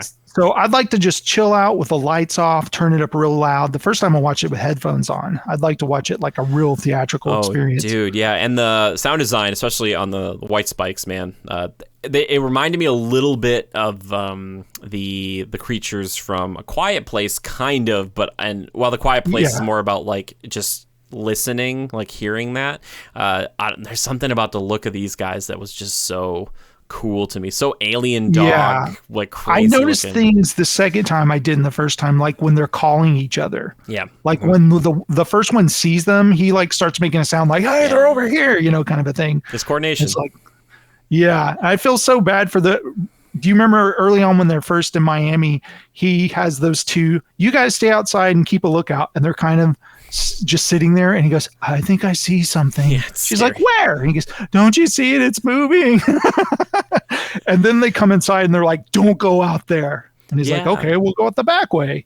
Yeah, which that's like how untrained like civilians, that's probably how you or I would talk in that circumstance too. I wouldn't be like we got a tango, it's about half a click ahead of me, like, or something like that. It's just like, nope, that's a thing, it's moving, we gotta why you don't see the same thing I'm seeing right now. And how like they use the tendrils to move around sometimes too. Did you notice that? Like, kind of to crawl up things. You're like, what? Like they almost look like their own like own little brains in each of them, but I think they were just all part of that same kind of mental. I thought it was pretty disturbing also when they're flying overhead and you see them hunting wildlife and eating them. Were those horses or something? In my headcanon, those horses got away, because I was like, why do they go after these beautiful horses running on the beach? I was like, they didn't get them. I was like, that's disturbing. They're eating all the wildlife too. Yeah, I always wonder about these things because they must just have voracious appetites, because it's like, I've always joked about wanting to see a velociraptor in Jurassic Park or Jurassic World that ate way too much and is super slow or doesn't care. Like, it comes through, it's got a huge belly and looks at him and is like, I don't, whatever. Like, just kind of just saunters on by. Like, Blue in the next movie is just obese. Just like, I keep eating people. Like, I can't help it. I'd like to know who has the rights to this. Like, I know that Amazon bought the rights to stream it, but I wouldn't mind a video game spin-off of this. Dude, this would be so good, man. Like, it'd be great if, like, I could see them doing something where they're like, all right, pick your random civilian. And you're like, I'm an accountant. And you're like, your I'm stats. a business suit. Like, I'm all a these chef. Stats, like, they'd be different depending on what you picked. And you're like, oh my gosh. I thought we were going to get, like, a chef with a butcher's knife. He'd be like, I don't use a gun. And he's like, I use a knife. Yeah. Like, I thought for sure. There's a butcher knife. That was going to happen, but I'm glad it didn't. But yeah, I wanted to see more weapons. Like, the automatic weapons didn't work great on them. They were fine. Yeah, you want to see a little variety or something in the future where they're like, yeah, well, we have like these acid throwing things, or we use a lot of flammable stuff like the flamethrowers. Flamethrowers. It seemed pretty effective for the most part. They needed more flamethrowers. Jason, there's never enough flamethrowers for me. Like, I need as many. When they did like the slow motion shot of one at the beginning of that whole sequence, I was like, ooh, flamethrowers. I was like, flamethrowers, yay. I was like more of that. You guys, I feel like auto grenade launchers are good. Oh, grenade launchers, RPGs, make some turrets that shoot out flames. Like you can do it. They all should have had grenades too. Just lobbing grenades left and right. Grenades, yeah. Starship Troopers it, man. Just be like, all right. Or like somebody, was there not one mech suit? Maybe the mech suit's too clumsy or cumbersome, but like, just, I don't know. That would have been kind of cool to see. But yeah, I thought overall though, I really enjoyed this. I thought it was really cool. It's cool to hear more, like you're talking about the backstory of like where it was supposed to originally come out on, because when I first saw this, I was like, really? I was like, Amazon's going nuts with these movies. So I was like, oh my gosh. It's like, oh, okay, that makes more sense now. But maybe now that they've got MGM, they will make more movies to this caliber, like to this style, which is crazy to think about. I would like that. That would be cool. Yeah, exactly. Let's just get the streaming wars. Just kick them up, man. Crank them up a bit, baby. And then we're gonna start spending $250 million on these things. Exactly. The Tomorrow War 2 streaming exclusively to Paramount Plus, and I'll be like, I watched some Frasers, and now I'm gonna watch Chris Pratt's back. He's like, every time I try to get out, they keep pulling me back in. It's like, I did wonder, like when they had the toxin, like a dart gun with the toxins in it, just shooting them like that. That would work too. Yeah, exactly. Like something that you don't have to go up and like click it out and then like stab them with it. Yeah. Like I don't know about that. It's kind of harrowing, I don't want to really do that. Yeah, but overall, great movie. I thought it was really fun. I would recommend it. If you made it through all this stuff, hearing us talk about it, sounds like both of us are kind of on the same page. I'd be curious to see if anybody, if you've watched it already by this point, if you're listening to the spoiler chat, if you didn't like it, I know there have been people out there. I saw some videos about like, why it's so stupid to send civilians and all this stuff. But I don't think that's like, I know it's not the point of the film, and I get where like sometimes you have a level of disbelief, and if that goes away, then like you can't enjoy the film. But one thing I liked that we didn't talk about is the entire world united to stop this. Yeah. Like we were getting along with every country until we thought it was hopeless. Then we were all about to go to war with each other. Yep. Mm-hmm. Exactly. But they had exhausted the military, and now that's why they're sending civilians. Yep. Yeah. So I think some people might miss out on that. They don't catch that little note there. Yes, yeah, and that makes perfect sense. I just thought it was interesting they only gave him like a week to train, and I was like, oh man, like I don't know, I guess a week, 7 full days. And now that I think about it, they didn't have their week, remember? Because they go, we need you guys now because the science outpost is being attacked. And one thing I was thinking about is a lot of people, when they sense familiarity, like I was saying, like, oh, this kind of reminds me of this, or this reminds me of this, they think that's a negative.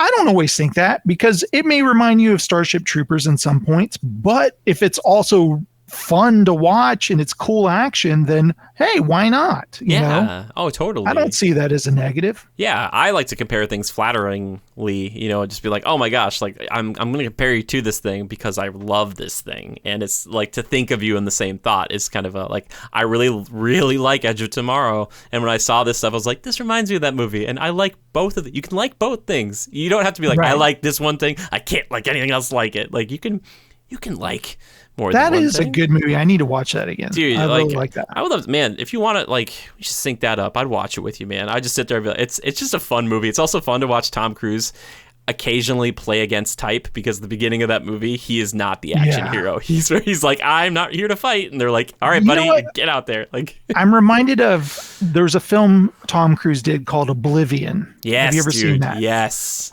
I really like that movie. That's a good In movie. fact, I own that movie on Blu-ray. I watched it several times. But when it came out, a lot of people were like, "This is so derivative of other sci-fi you've seen," and they just write it off. And I'm like, "No, there's something here, man. You got to watch this. This is good stuff." And they're like, "No, it kind of reminds me of The Matrix. Kind of reminds me of," and I'm just like, "It may remind you of that, but it's its own thing." Yeah, exactly. You know? Yeah, totally. It's just within the space of sci-fi, there can be so much. But if it reminds you of something else, that's not such a bad thing. I think when people are dismissive right away, they really miss out. Yeah, exactly. And there's so much out there to be enjoyed, that like just because you're like, oh, it's not the original version or they're ripping this thing off. It's like maybe they were inspired by those things and they went and they made something that spoke to them and they wanted to, get that, pull that emotion out of you again or, hit that tone. Like, yeah. Nothing wrong with that. One little thing I do want to note that I jokingly was cheering for a little detail. You're talking about how all the world governments came together, especially in the future.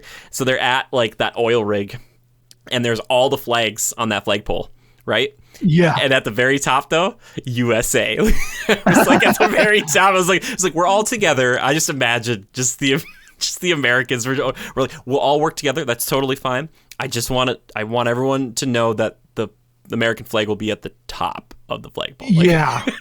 And I don't even, like, some people might go like, oh, and I'm so sure his daughter is the world's leading scientist. I'm thinking she's the last scientist. I think they're all dead. Yeah, I think so too. And I'd like to think that like maybe there were other teams and stuff because it's, like I said, it seemed like she was kind of doing something that not everybody, it didn't seem like the big main plan, but it probably should have been where it's like, all right, we're going to try to keep as many scientists alive as possible, to figure this out, because if we don't, we're just going to keep throwing people, into this horrible future where they're all just going to die.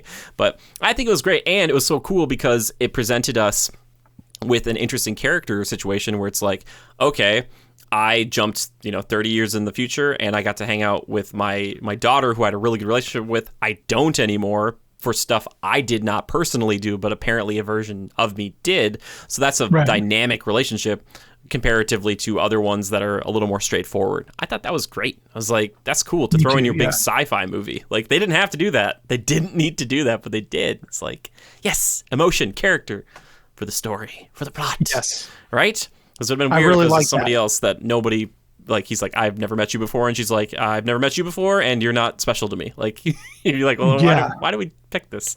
Yeah. Of course he's going to meet his daughter, and it works. It works, yeah. And by the way, both that actress and her mom looked enough alike that I was like, okay. Yeah. Like, I was like, yeah, for sure, I could totally see this family. Like, I'm like, good for you. I'm like, it was so good, man. But yeah, so that's kind of everything I have to say about it. Is there anything else you want to talk about as far as this film goes there, DJ Strom? Just that I want to watch it again really loud. Really loud. Dude, in a movie theater, just crank it up, baby. Oh, God, I would love to see this in a theater. Oh, my gosh. It's an Amazon-run movie theater. What's funny is my buddy Steven, he just saw A Quiet Place 2. Oh. And I said, hey, have you watched The Tomorrow War? He goes, yeah, I watched it the other night. And I go, which did you like better? And he goes, Tomorrow War had better monsters. And I was like, oh, interesting. I thought that was interesting. They maybe have the coolest monsters I've seen in a long time. Like these things, there's so much to them. And when they zoom in and even that fight at the end was out in the snow, in the broad daylight, but they were so confident in how it looked. They didn't have to be like, it's in the dark and there's smoke and stuff. It was like, nope, here it is on full display. Like, it's like, wow. Like, when you see him attacking that sea outpost, you're just like, those guys are screwed. Oh my gosh, yeah. Or just I love when they show them crash in the lab and they run up to the chains and are like clink, clink, clink, clink. They're fleeing her. Yeah, and they're like traipsing through the lab and you get to see them just perfectly. And she's even like, get out of my way. You know, like she's like storms through there. I love that they gave personality to that. It's like that classic like villain who needs help and then like the underlings help and it's just like, get away from me. It's like hey, we just helped you out. You're chained up, all right? Like, we're just trying to help. I don't need to know how they reproduce so quickly, but it seemed like she was like the one female. But watch, we'll find out that there's many others or something. Hopefully not though.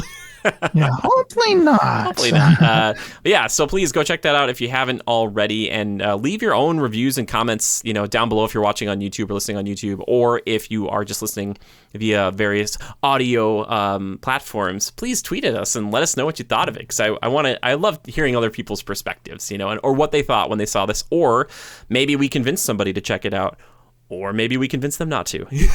Yeah. I don't know. It depends. Like, if you this don't doesn't sound like my kind of movie at all. Yeah, It's like, okay. you know what I mean? Like if you're interested in more like romantic comedies or like a horror film, there's little bits of that, like the horror stuff in here, but it's not like it's not supposed to be that. This is more of a bombastic action movie, sci-fi, baby. Yeah, well, Jason, we're going to move into the ending of the show, but before we do that, we got to get into that segment of the show that I like to call, that you like to call, that we all like to call Time Killers. That's right. It's time for Time Killers. Goodness. Yeah. So, Jason, what have you been killing time with lately, buddy, as far as games and movies and stuff are concerned? Well, I have been playing Metro Exodus. Wow. Yes, you're telling me about this. And it's a very interesting game. Yeah. You know, it's post-apocalyptic in Russia. There's radiation. There's mutated bugs. It's all first person. And it's really well done. And parts of it are pretty scary, too. Oh, yeah. If you fall in the water and go under, it's like black, like you can't see. And the last thing you'll see when you go under the water is a mutated crawfish swim up to you and eat you. Oh. And so when I fall, I'm like, no. And I fall in the water. I'm like, oh, this is a horrible death. Yeah. That sounds horrible. Oh my gosh. But the game is a lot of fun. And what's interesting that I didn't expect is there are side characters who are all your men. Mm-hmm. And you have a wife too. And she goes on missions with you. And I'm like, so cool. I don't want any of these people to die. I'm really scared. Yeah, you care about it because usually in video games, if they have relationships like that with people, they're like at home. They're not like on the adventure with you. So I think that's kind of cool. It adds tension, stakes. You know? And there's cutscenes where you're all drinking vodka and giving each other cheers. And that's a lot of fun. There's camaraderie. Yeah. But also the game's really violent. There's marauder outposts. You have to sneak and do stealth and stuff like that. And I've never played any of the Metro games. I think you said you had the first two. I always forget this. It's Metro Redux, whichever one that one. I think this is the one before the game that you're playing currently, maybe? Yeah, possibly. Yeah, and it's so interesting to play like a first-person shooter that is single-player only and has like a campaign that you just go through and it's done.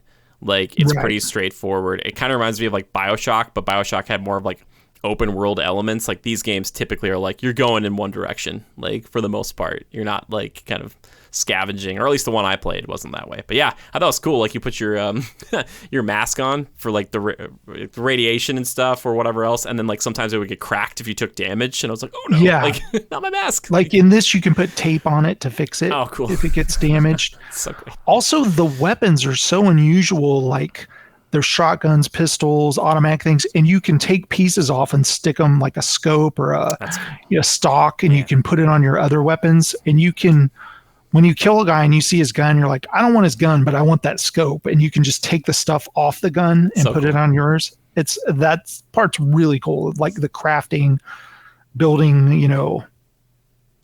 I haven't found a grenade yet, but you can make Molotovs. Sweet. Well, yeah, it comes in handy. You got to. It's like a Russian game. But yeah, and this is via Game Pass, correct?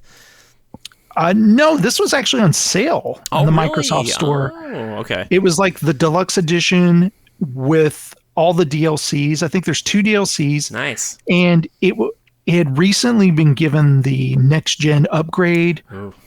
With a frame rate upgrade, and I was like, oh, I got to play this. Because I don't know if you remember, like there was one E3 where Microsoft unveiled this Metro Exodus. Yes, they showed the whole thing, state-of-the-art graphics and stuff, and I was like, there's no way it looks like this on Xbox One. Come on. And now you can play it, and it looks like that trailer. Cool. And it's pretty cool. I don't know if sometimes when I'm playing, I'm like, am I going to play this whole game? Yeah, right? Because there's a lot to do, but maybe I will. I'm having a good time. Yeah, and you have another forever. Time killer is I've been playing this game with this guy called A Way Out. What? It's a 2-player game where you escape from prison. Ah. And of course, you know what I'm talking about because we're playing it together. Yeah. And I think both of us have been surprised by how cool this game is. Yeah, I for sure have been surprised. I think I was mentioning it in last week's show, but it's so rare to play a co-op game at least for me, that isn't just drop in, drop out, where it's like, oh, the enemies, there's more of them, or they take more damage, or whatever else. Like, this game is like, you have to do stuff together, because you won't progress if you don't. And it's like a lot of quick time events and stuff, which is okay. Yeah. But there's so many things That's where it's fine. like, I need to distract somebody so you can go do a thing, and then you have to do something, and then I can go do something. And it's like, I don't know, it's just so great, and it's so well thought out. And I really wish this team, and I've heard so many good things about It Takes Two, but I kind of wish they were given the chance to have just a crazy budget and to make a huge game like this. Like, Yeah. but like massive, like, and maybe if it was open world, it wouldn't work as well. But like the environments we've been going through have been so cool and detailed, and just so much fun to hang out in. And it's so cool. I want to play it for like 20 hours, but I think it's only like a 7-hour game. Yeah. That whole escaping from the hospital part was so much fun. Oh, so good. Oh, so good. Yeah, man. It was so good. And it was one of the things I love too is how much of the characters are put into these sequences. Like your guy, Leo, he's so much more of like a take action, explosive kind of guy. So your escape from the hospital is very much like, I'm going to punch my way out of here and take a hostage. Whereas like Vincent, the guy I play, is way more stealth. He's not going to fight every cop. He's going to try to hide and sneak around. And the camera work with that one, where it was just like one long cut between both the things we were doing, so cool. I was like, oh my gosh, this is great. You get the idea that Joseph Ferris, he laid in bed just dreaming of this sequence in his head. He's like, oh, I can't wait till I can do this. Oh my gosh. We gotta okay, I'll reach out to him, and then if he agrees to be on the show, you can be back on, and I'll be like, all right, you got to come on. We played through the game. We want to talk to you about it. We have some specific questions. And he's like, you might be like, what about It Takes Two? You guys play that? And it's like, no, we're getting around to it. We're working on it, man. We want to talk about this one first. It's so cool. But yeah, and also, as I've told people too, I didn't think this was going to be a game that stretched further past the whole prison thing. Like, I thought it was just like, we'd escape from prison, and it's like Shawshank, and you're done. But it's like, no. Like, you're on the lam, you're going for revenge. There's more to this. It's like, this is revenge epic. Yeah, it's like, it almost felt Uncharted like, where I'm like, oh wow, this is really like kind of Planet Yeah, it does feel very kind of Naughty Dog inspired kind of thing. And it's great, and I really like it. And we don't always get guns and stuff, but once in a while we do, and there's driving sequences and all this stuff, and I'm like, this all handles pretty well. I'm like, it's pretty good. So yeah, A Way Out, man. It's great. Mm-hmm. Dig it. Yeah. Anything else, or is that pretty much it? I don't know. I'm blanking on anything I've been watching. Oh, I've been watching Loki. Yes. Oh, I got to catch up. I've seen the first 3 episodes, but when this comes out, the 5th one will be out, and then there's only 6 episodes altogether. Are you liking it? I'm having a great time with Loki. I think this latest episode has been the best one yet. Oh, cool. Good. And I think there's only one more after this, but also The Bad Batch. I love too. Dude, I can't wait to watch that. The Bad Batch. Yeah. It's been so much fun. Yeah. Oh. At first, like I honestly, with Loki and The Bad Batch, I was like, I don't know if I'm really that interested. But then I watched it, I was like, okay, I'm in. Yeah. I got hooked pretty fast. They suck you in. And like I keep telling you, I'm like, I just want Bad Batch to finish, and then I can watch all of it, because there's going to be a part of me that will start watching it, and I'll be like, I just want to go to the next episode. Let's go. Like, that first episode of The Bad Batch, I think, is 75 minutes long. Oh, sick. And it'll hook you in, that first episode. Man, like, it's such a testament to Dave Filoni and the people who've done Clone Wars and stuff, that like a thing they made on Cartoon Network so long ago is still so influential, and they're making stuff for it, and all these spin-off TV shows based on stuff from it. It's just like, well done, guys. Like, you're just you're killing it. Like, and with The Bad Batch, I was even like, where are they going with this? What are they doing? And then there have been several times where I'm like, oh, is this what they're doing? And I'm like, oh. See? That's how they get you. Star Wars is just always going to be cool, because like, even when you feel like you've burned out on Star Wars, something comes up, and I'll never forget my friend saying this. So for the Episode 3 Revenge of the Sith DVD, when you put it in, it would go to the title, like the menu screen, right? Not the title screen, the menu screen. And it would show up in like 3 or 4 different ways on 3 or 4 different planets. Right. And the one we were watching at a buddy's house, and it popped up, and it showed the little sequence where Anakin spins in his little Jedi starfighter, and the 2 missiles slam into each other, and it's like that's the explosion, and then it's like here's the menu screen. My buddy a while ago, he was like, sometimes I think I'm out of Star Wars, and then he's like, but I just saw that, and he's like, and I'm right back in. Like, you see things and you're like, yeah, Star Wars, baby. Like, let's go. Like, let's fight in space.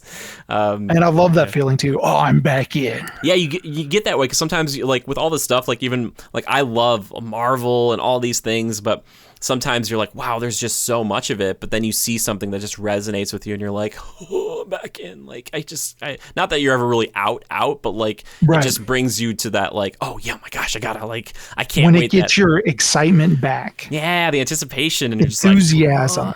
Yeah. Ugh, I love it. Oh my gosh. Well, yeah, we'll just say the time killers for me. I'm similar things to you this week, so we'll just move into that last segment of the show, which is my personal favorite, which is community feedback and questions. But guess what?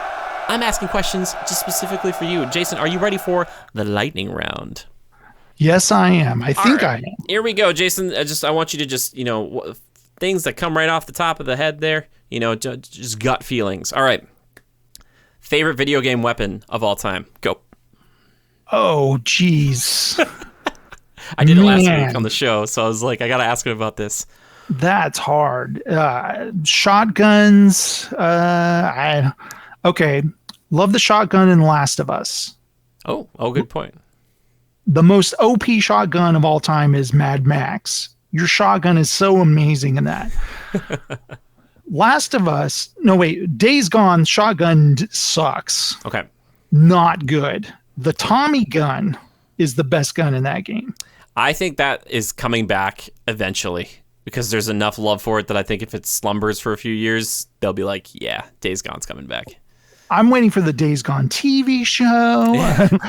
Like when I saw Last of Us getting HBO show, I'm like, no, we need a Days Gone show, man. Sure, yeah. It's kind of like the favorite video game weapon. I would have to like look at every game I own and think about it. I just want a gut reaction. If there's one that came to mind, you're just like, oh yeah, obviously this one.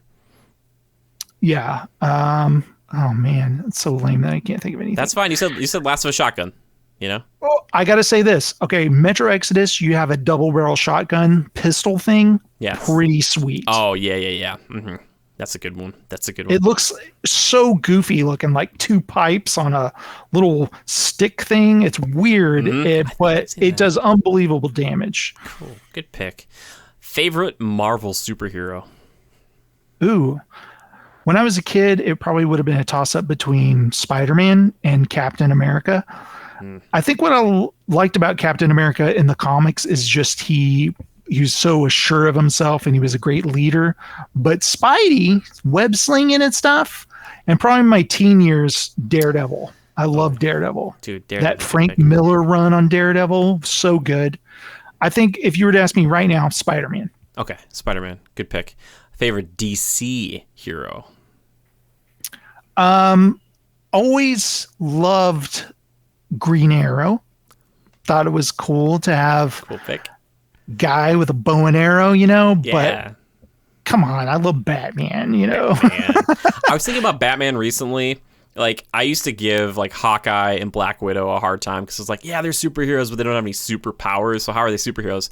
But I think they do have superpowers. Like Batman has the superpower of being like the best perfect human, like physique of all time, and they do things that are inhuman. So when I'm like, yeah, Batman's a superhero that has no superpowers, but he basically does. Like, you're like, his intellect. Yeah, you're not normal, buddy. Like, you might be rich, but that's not your only superpower. When I was a kid, I really liked the Flash too. Oh yeah, man, Flash is great. He's so many powers, not just super speed. You're like, oh, he can phase through things. Like, wow. I gotta say, on the TV show The Flash, he gets his butt kicked a lot. Yeah, And that's like the issue you have with a TV show like that, where it's like a bad guy runs down the street and they break Flash's ankle or something, and he's like, he got away or something. And you're like, I'm just like, dude, you're fast. You're super. Okay, whatever. I like Go to commercial. Yeah, I like Grant Gustin. He's great. Yeah, I think everybody in that show is. I really like the Flash because, like, comparatively to Arrow, when Arrow was like in its prime and it was just so dour a lot of the time, and Flash just came as like, hey, things are fun. Like, yeah, I love that about it. It was more upbeat, you know. Yeah, and I think Arrow, first 4 seasons, I watched every episode of that show, yeah. And then I just kind of got tired of it, you know. Well, there's a lot to, like, I really liked Legends of Tomorrow, and there's that show, and then there's Black Lightning, and there's Supergirl, and there's just, like, so much to, like, consume. I tried to watch all of them, but it's just hard to watch that many shows. And they have, like, 22 episodes a season. It's, like, really hard. Maybe that's where Disney, like, kind of learned, because they look at these other superhero shows, and like, yeah, we used to do that with S.H.I.E.L.D., or Agents of S.H.I.E.L.D., but now it's like Loki, we can do 6 episodes. WandaVision, we can do 9 or 10 episodes. Like, we don't need to make it 20 episodes long. Like, you know, it keeps the quality super high too, because you have more of a budget. Like, that's true. I'm cool with that. Okay, excellent. Favorite Pokemon? I know the answer to this one, but I figured I'd ask.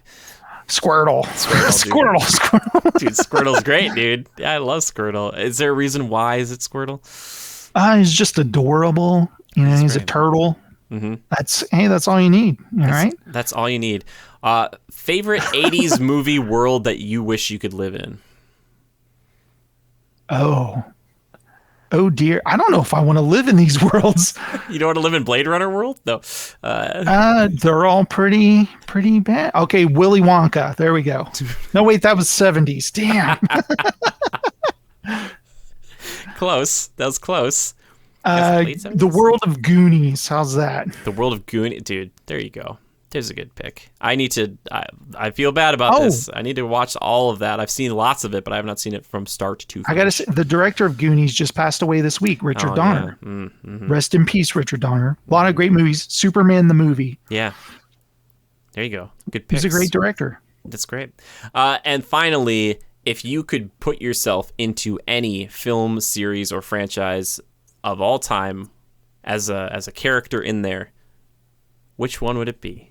Would you be in Star Wars? I'm in Star Wars. Oh, you're in Star Wars. I'm a Jedi in hiding, the great Jedi Master. And I have a little pod racer business on the side. I build the pod racers and sell them, you know. Okay. Until, you know, the rebellion needs me, then I spring into action, that kind of thing. So are you an actual gray Jedi or just a great Jedi? I'm a gray Jedi. Like, okay. I have possessions. You know, I collect stuff. That's because your business. I just imagine you putting pod racers together with the Force. You're just like, yep, all right, everybody, we're shutting down for the day. And then you like shut a door and you like put it together really quick and you're like, I'm done working for today. I always wanted that scene where Anakin, when they're like, you will not be given the rank of master. And he'd be like, oh, yeah, well, you know what, guys? I'm married this whole time. Yeah. You guys don't know anything. You guys think you're all knowing. I got 2 kids on the way. You guys got snowed. Yeah. I wanted that scene in the movie so bad. Oh my gosh, that would have been. And great. Then Yoda's like, I think you should leave. Leave, I think you should. Or something, you know?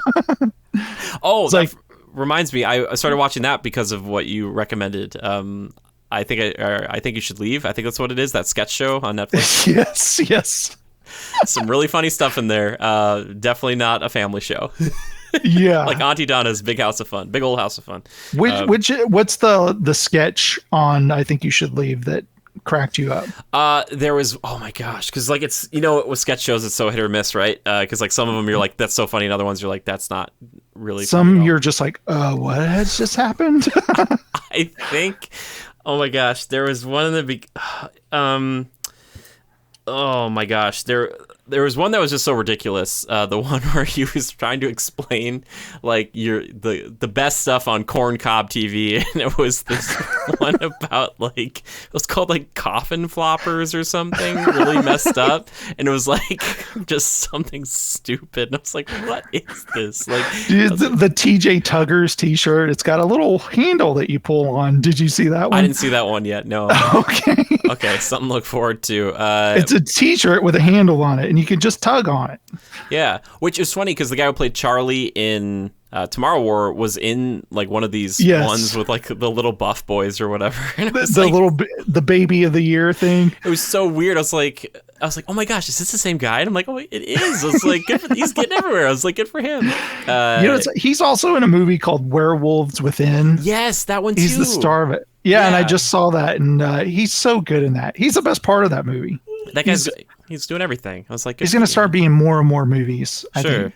Yeah, this the sketch show, I was like, okay. Or no, at the first, I was kind of getting a kick out of the whole, this guy is in a meeting, and they're like, hey, we're pushing lunch back to 1:30 because this guy's got to make a presentation. He's got to get on a flight, and he's like, he's going to eat a hot dog, and he's like, you can't do that. So he like puts a hot dog in like the coat, like jacket sleeve, and so like he's like sitting there like watching this guy to like gotta put his hand over his face and like take a bite of something, and like they like all start to know that he's doing it. They're like, he's eating a hot dog, and he's like, I'm not eating a hot dog. And then like they finally like they pin him to a wall, and he's got like the hot dog stuck out of his mouth, and they're like trying to get it away from him, like he's gonna bite me, and he's like choking somebody, and it's just like completely insane. And I was like, this is pretty funny. Like, I think so. That's what I like about the show, is it's just completely absurd. Yeah. And if you tell anybody about it, they're like, what are you talking about? Yeah. Like you just got to see it. Yeah, you just have to see it. So like I said, it's like sketch shows, man. You just got to go in with an open mind. One of my favorite sketches from the first season is, because I think the second season, that the hot dog one, is a game show.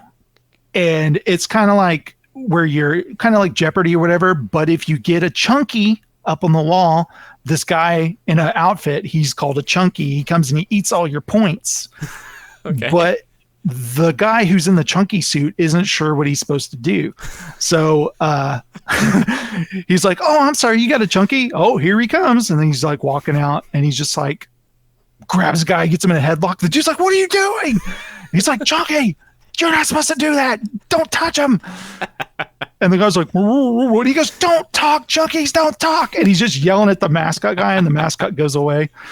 So each time the guy lands on a chunky, he comes back out, and it gets progressively worse. Okay. And it's so funny. Cool. It's so funny. Yeah. Okay. Well, so I got to keep watching that then. It's just nice. It's like 15. They're like 15 or 17 minutes long. They're not long at really all. Short episodes. Like really quick. And it's like, oh, okay. Like I'm totally cool with that. So I like sketch shows. Like I said, they can be really hit or miss on the actual sketches, but it's just so creative. There's just a bunch of weird stuff. And sometimes you're like, man, this is really funny. Like really, really funny stuff. But you also have to be in the right mood for it. There's one with, the commercials with lawyers. Has anyone done this to you? And if anyone's ever done this to you, I will fight for you. That kind of thing. There's a lawyer commercial in that first season that gets progressively more and more absurd, and it's so funny. Okay. I think it's on the first episode. You just watch that one. I'm trying to remember if I did see that or not. Maybe I did. There's so many. It's so hard. Like I watched 2 episodes, and like there's just so many sketches. I'm just like, yeah. Oh, there's like one reason like this. It's like a haunted tour. And then at the beginning, the guy is like, it's like a ghost tour in this house. And this guy's like, yeah, well, it's like it's after hours. The kids aren't here, so we can swear if we want to. And one of the guys in the crowd, who's like that main guy, he just starts saying just like the worst possible stuff. And he's like, well, we're all adults here. We can swear. And like, it just keeps getting worse until he has to like get pulled aside. And they're like, he's like, you can't say this anymore. Like, you can't talk like this anymore. And eventually, like, he just keeps doing it, and it just gets weirder and weirder. So yeah, without spoiling it, check it out. Yeah. Everybody watch that. Check that out. And then, like I said, too, also watch Auntie Donna's House of Fun, or Big Old House of Fun. That first bit that they do in that one is so funny to me, and it's one they used to do, like I actually did live a lot, but something like the fact that they shot it the way they did, it's just, man, it kills me. It's just I'll check that out. Yeah, everything's a drum. Just remember that everything's a drum. Okay. Anyway, that's going to do it for the show this week. It's a brief one. No, this is like the longest show I've done in so long. It's been so much fun. It doesn't feel like it's been like 2 hours. But if you guys who are listening to this ever have an idea or a question or a thought about the podcast, please just tweet the hashtag Critical Podcast to either at JimmyGood013, that's my personal Twitter account, or you can tweet at our official account, which is at GoCritical. However, if you'd like to tweet something at Jason, tell him you did a great job or whatnot, Jason, where can they find you on Twitter? I am at the Jastrom on Twitter. Really easy to remember. Yep. So you can find me there. I will link it too, so you guys can see it, and it's probably popping up on the screen as well too. But yes, Jason's very active also in our Discord. And he hangs out on the Twitch channel with us, like when we're playing games together, or he'll just come hang out and listen to me talk while we're playing through Assassin's Creed, which I've crested the 70-hour mark, and I'm like, I think I'm close to done, but I do. Like it's just, not yet. Oh my gosh, it's so long. But yeah, they're like not even close. Not even close. But yeah, there's a ton of ways to support us, but the best way to do it this week is just let us know how you enjoyed the show and what you thought of the Tomorrow War. Shares are always appreciated, but also a huge shout out to our patrons. Appreciate that too. You guys are fantastic. Jason, anything else you want to say here as we wrap up? I had a great time talking to you. I had a lot of fun. Thank you so much for inviting me on your podcast. I had a blast. It was a pleasure and an honor. Thank you for being on here and taking a couple hours out of your evening to chat, man. You are always welcome because, like I said, you're a podcast veteran. Check out Entertainment Landfill. I know you haven't done anything recently, but the stuff I've heard in the past has been fantastic. So please go listen to his stuff. I think I've got the podcasting bug again. I think I'm going to start doing more podcasts. Well, I don't know who gave that to you, but apparently it's a little contagious. I owe it all to you, Jimmy. Remember me when you're at the top, because I think right now mostly... No, even my mom isn't watching these. So, but it's okay. This is just archives. It's just archive footage. I used to joke with other people like Joe on the show, and I'd be like, I'm only recording these for myself. I don't put these out. Like, he's like, what? I was like, no. I used to joke with, I did my show with my buddy Steven and my buddy Will. And I would say that podcasting, it's kind of like we're recording it on a cassette. Yep. And then I drive down the freeway and I throw it out the window and go, oh, I hope somebody listens to this. I said, that's what podcasting's like. Dude, that's an apt description. Very apt. Oh my Somebody gosh. One day finds it. I'm going to listen to this thing. Oh my gosh. That's so, yeah. What is this? What were they talking about? This ancient relic. That's so cool. Well, when that starts back up, I'm excited to listen to it because it's a good show and you're a good host. So. Oh, thank you very much. Yeah. Yes, it's the truth. It's the truth. Well, again, I appreciate you being here, and we're going to say goodbye off of this, but we're going to say goodbye to all of you lovely listeners right now. We appreciate you so much. Just take care of yourselves. Take a few minutes. Do something for yourself or someone you care about. Call that person you've been meaning to call. Trust me, if you do it, you'll feel so much better about yourself. All right? And until next time, just remember, everybody out there, to adapt and overcome. Bye-bye.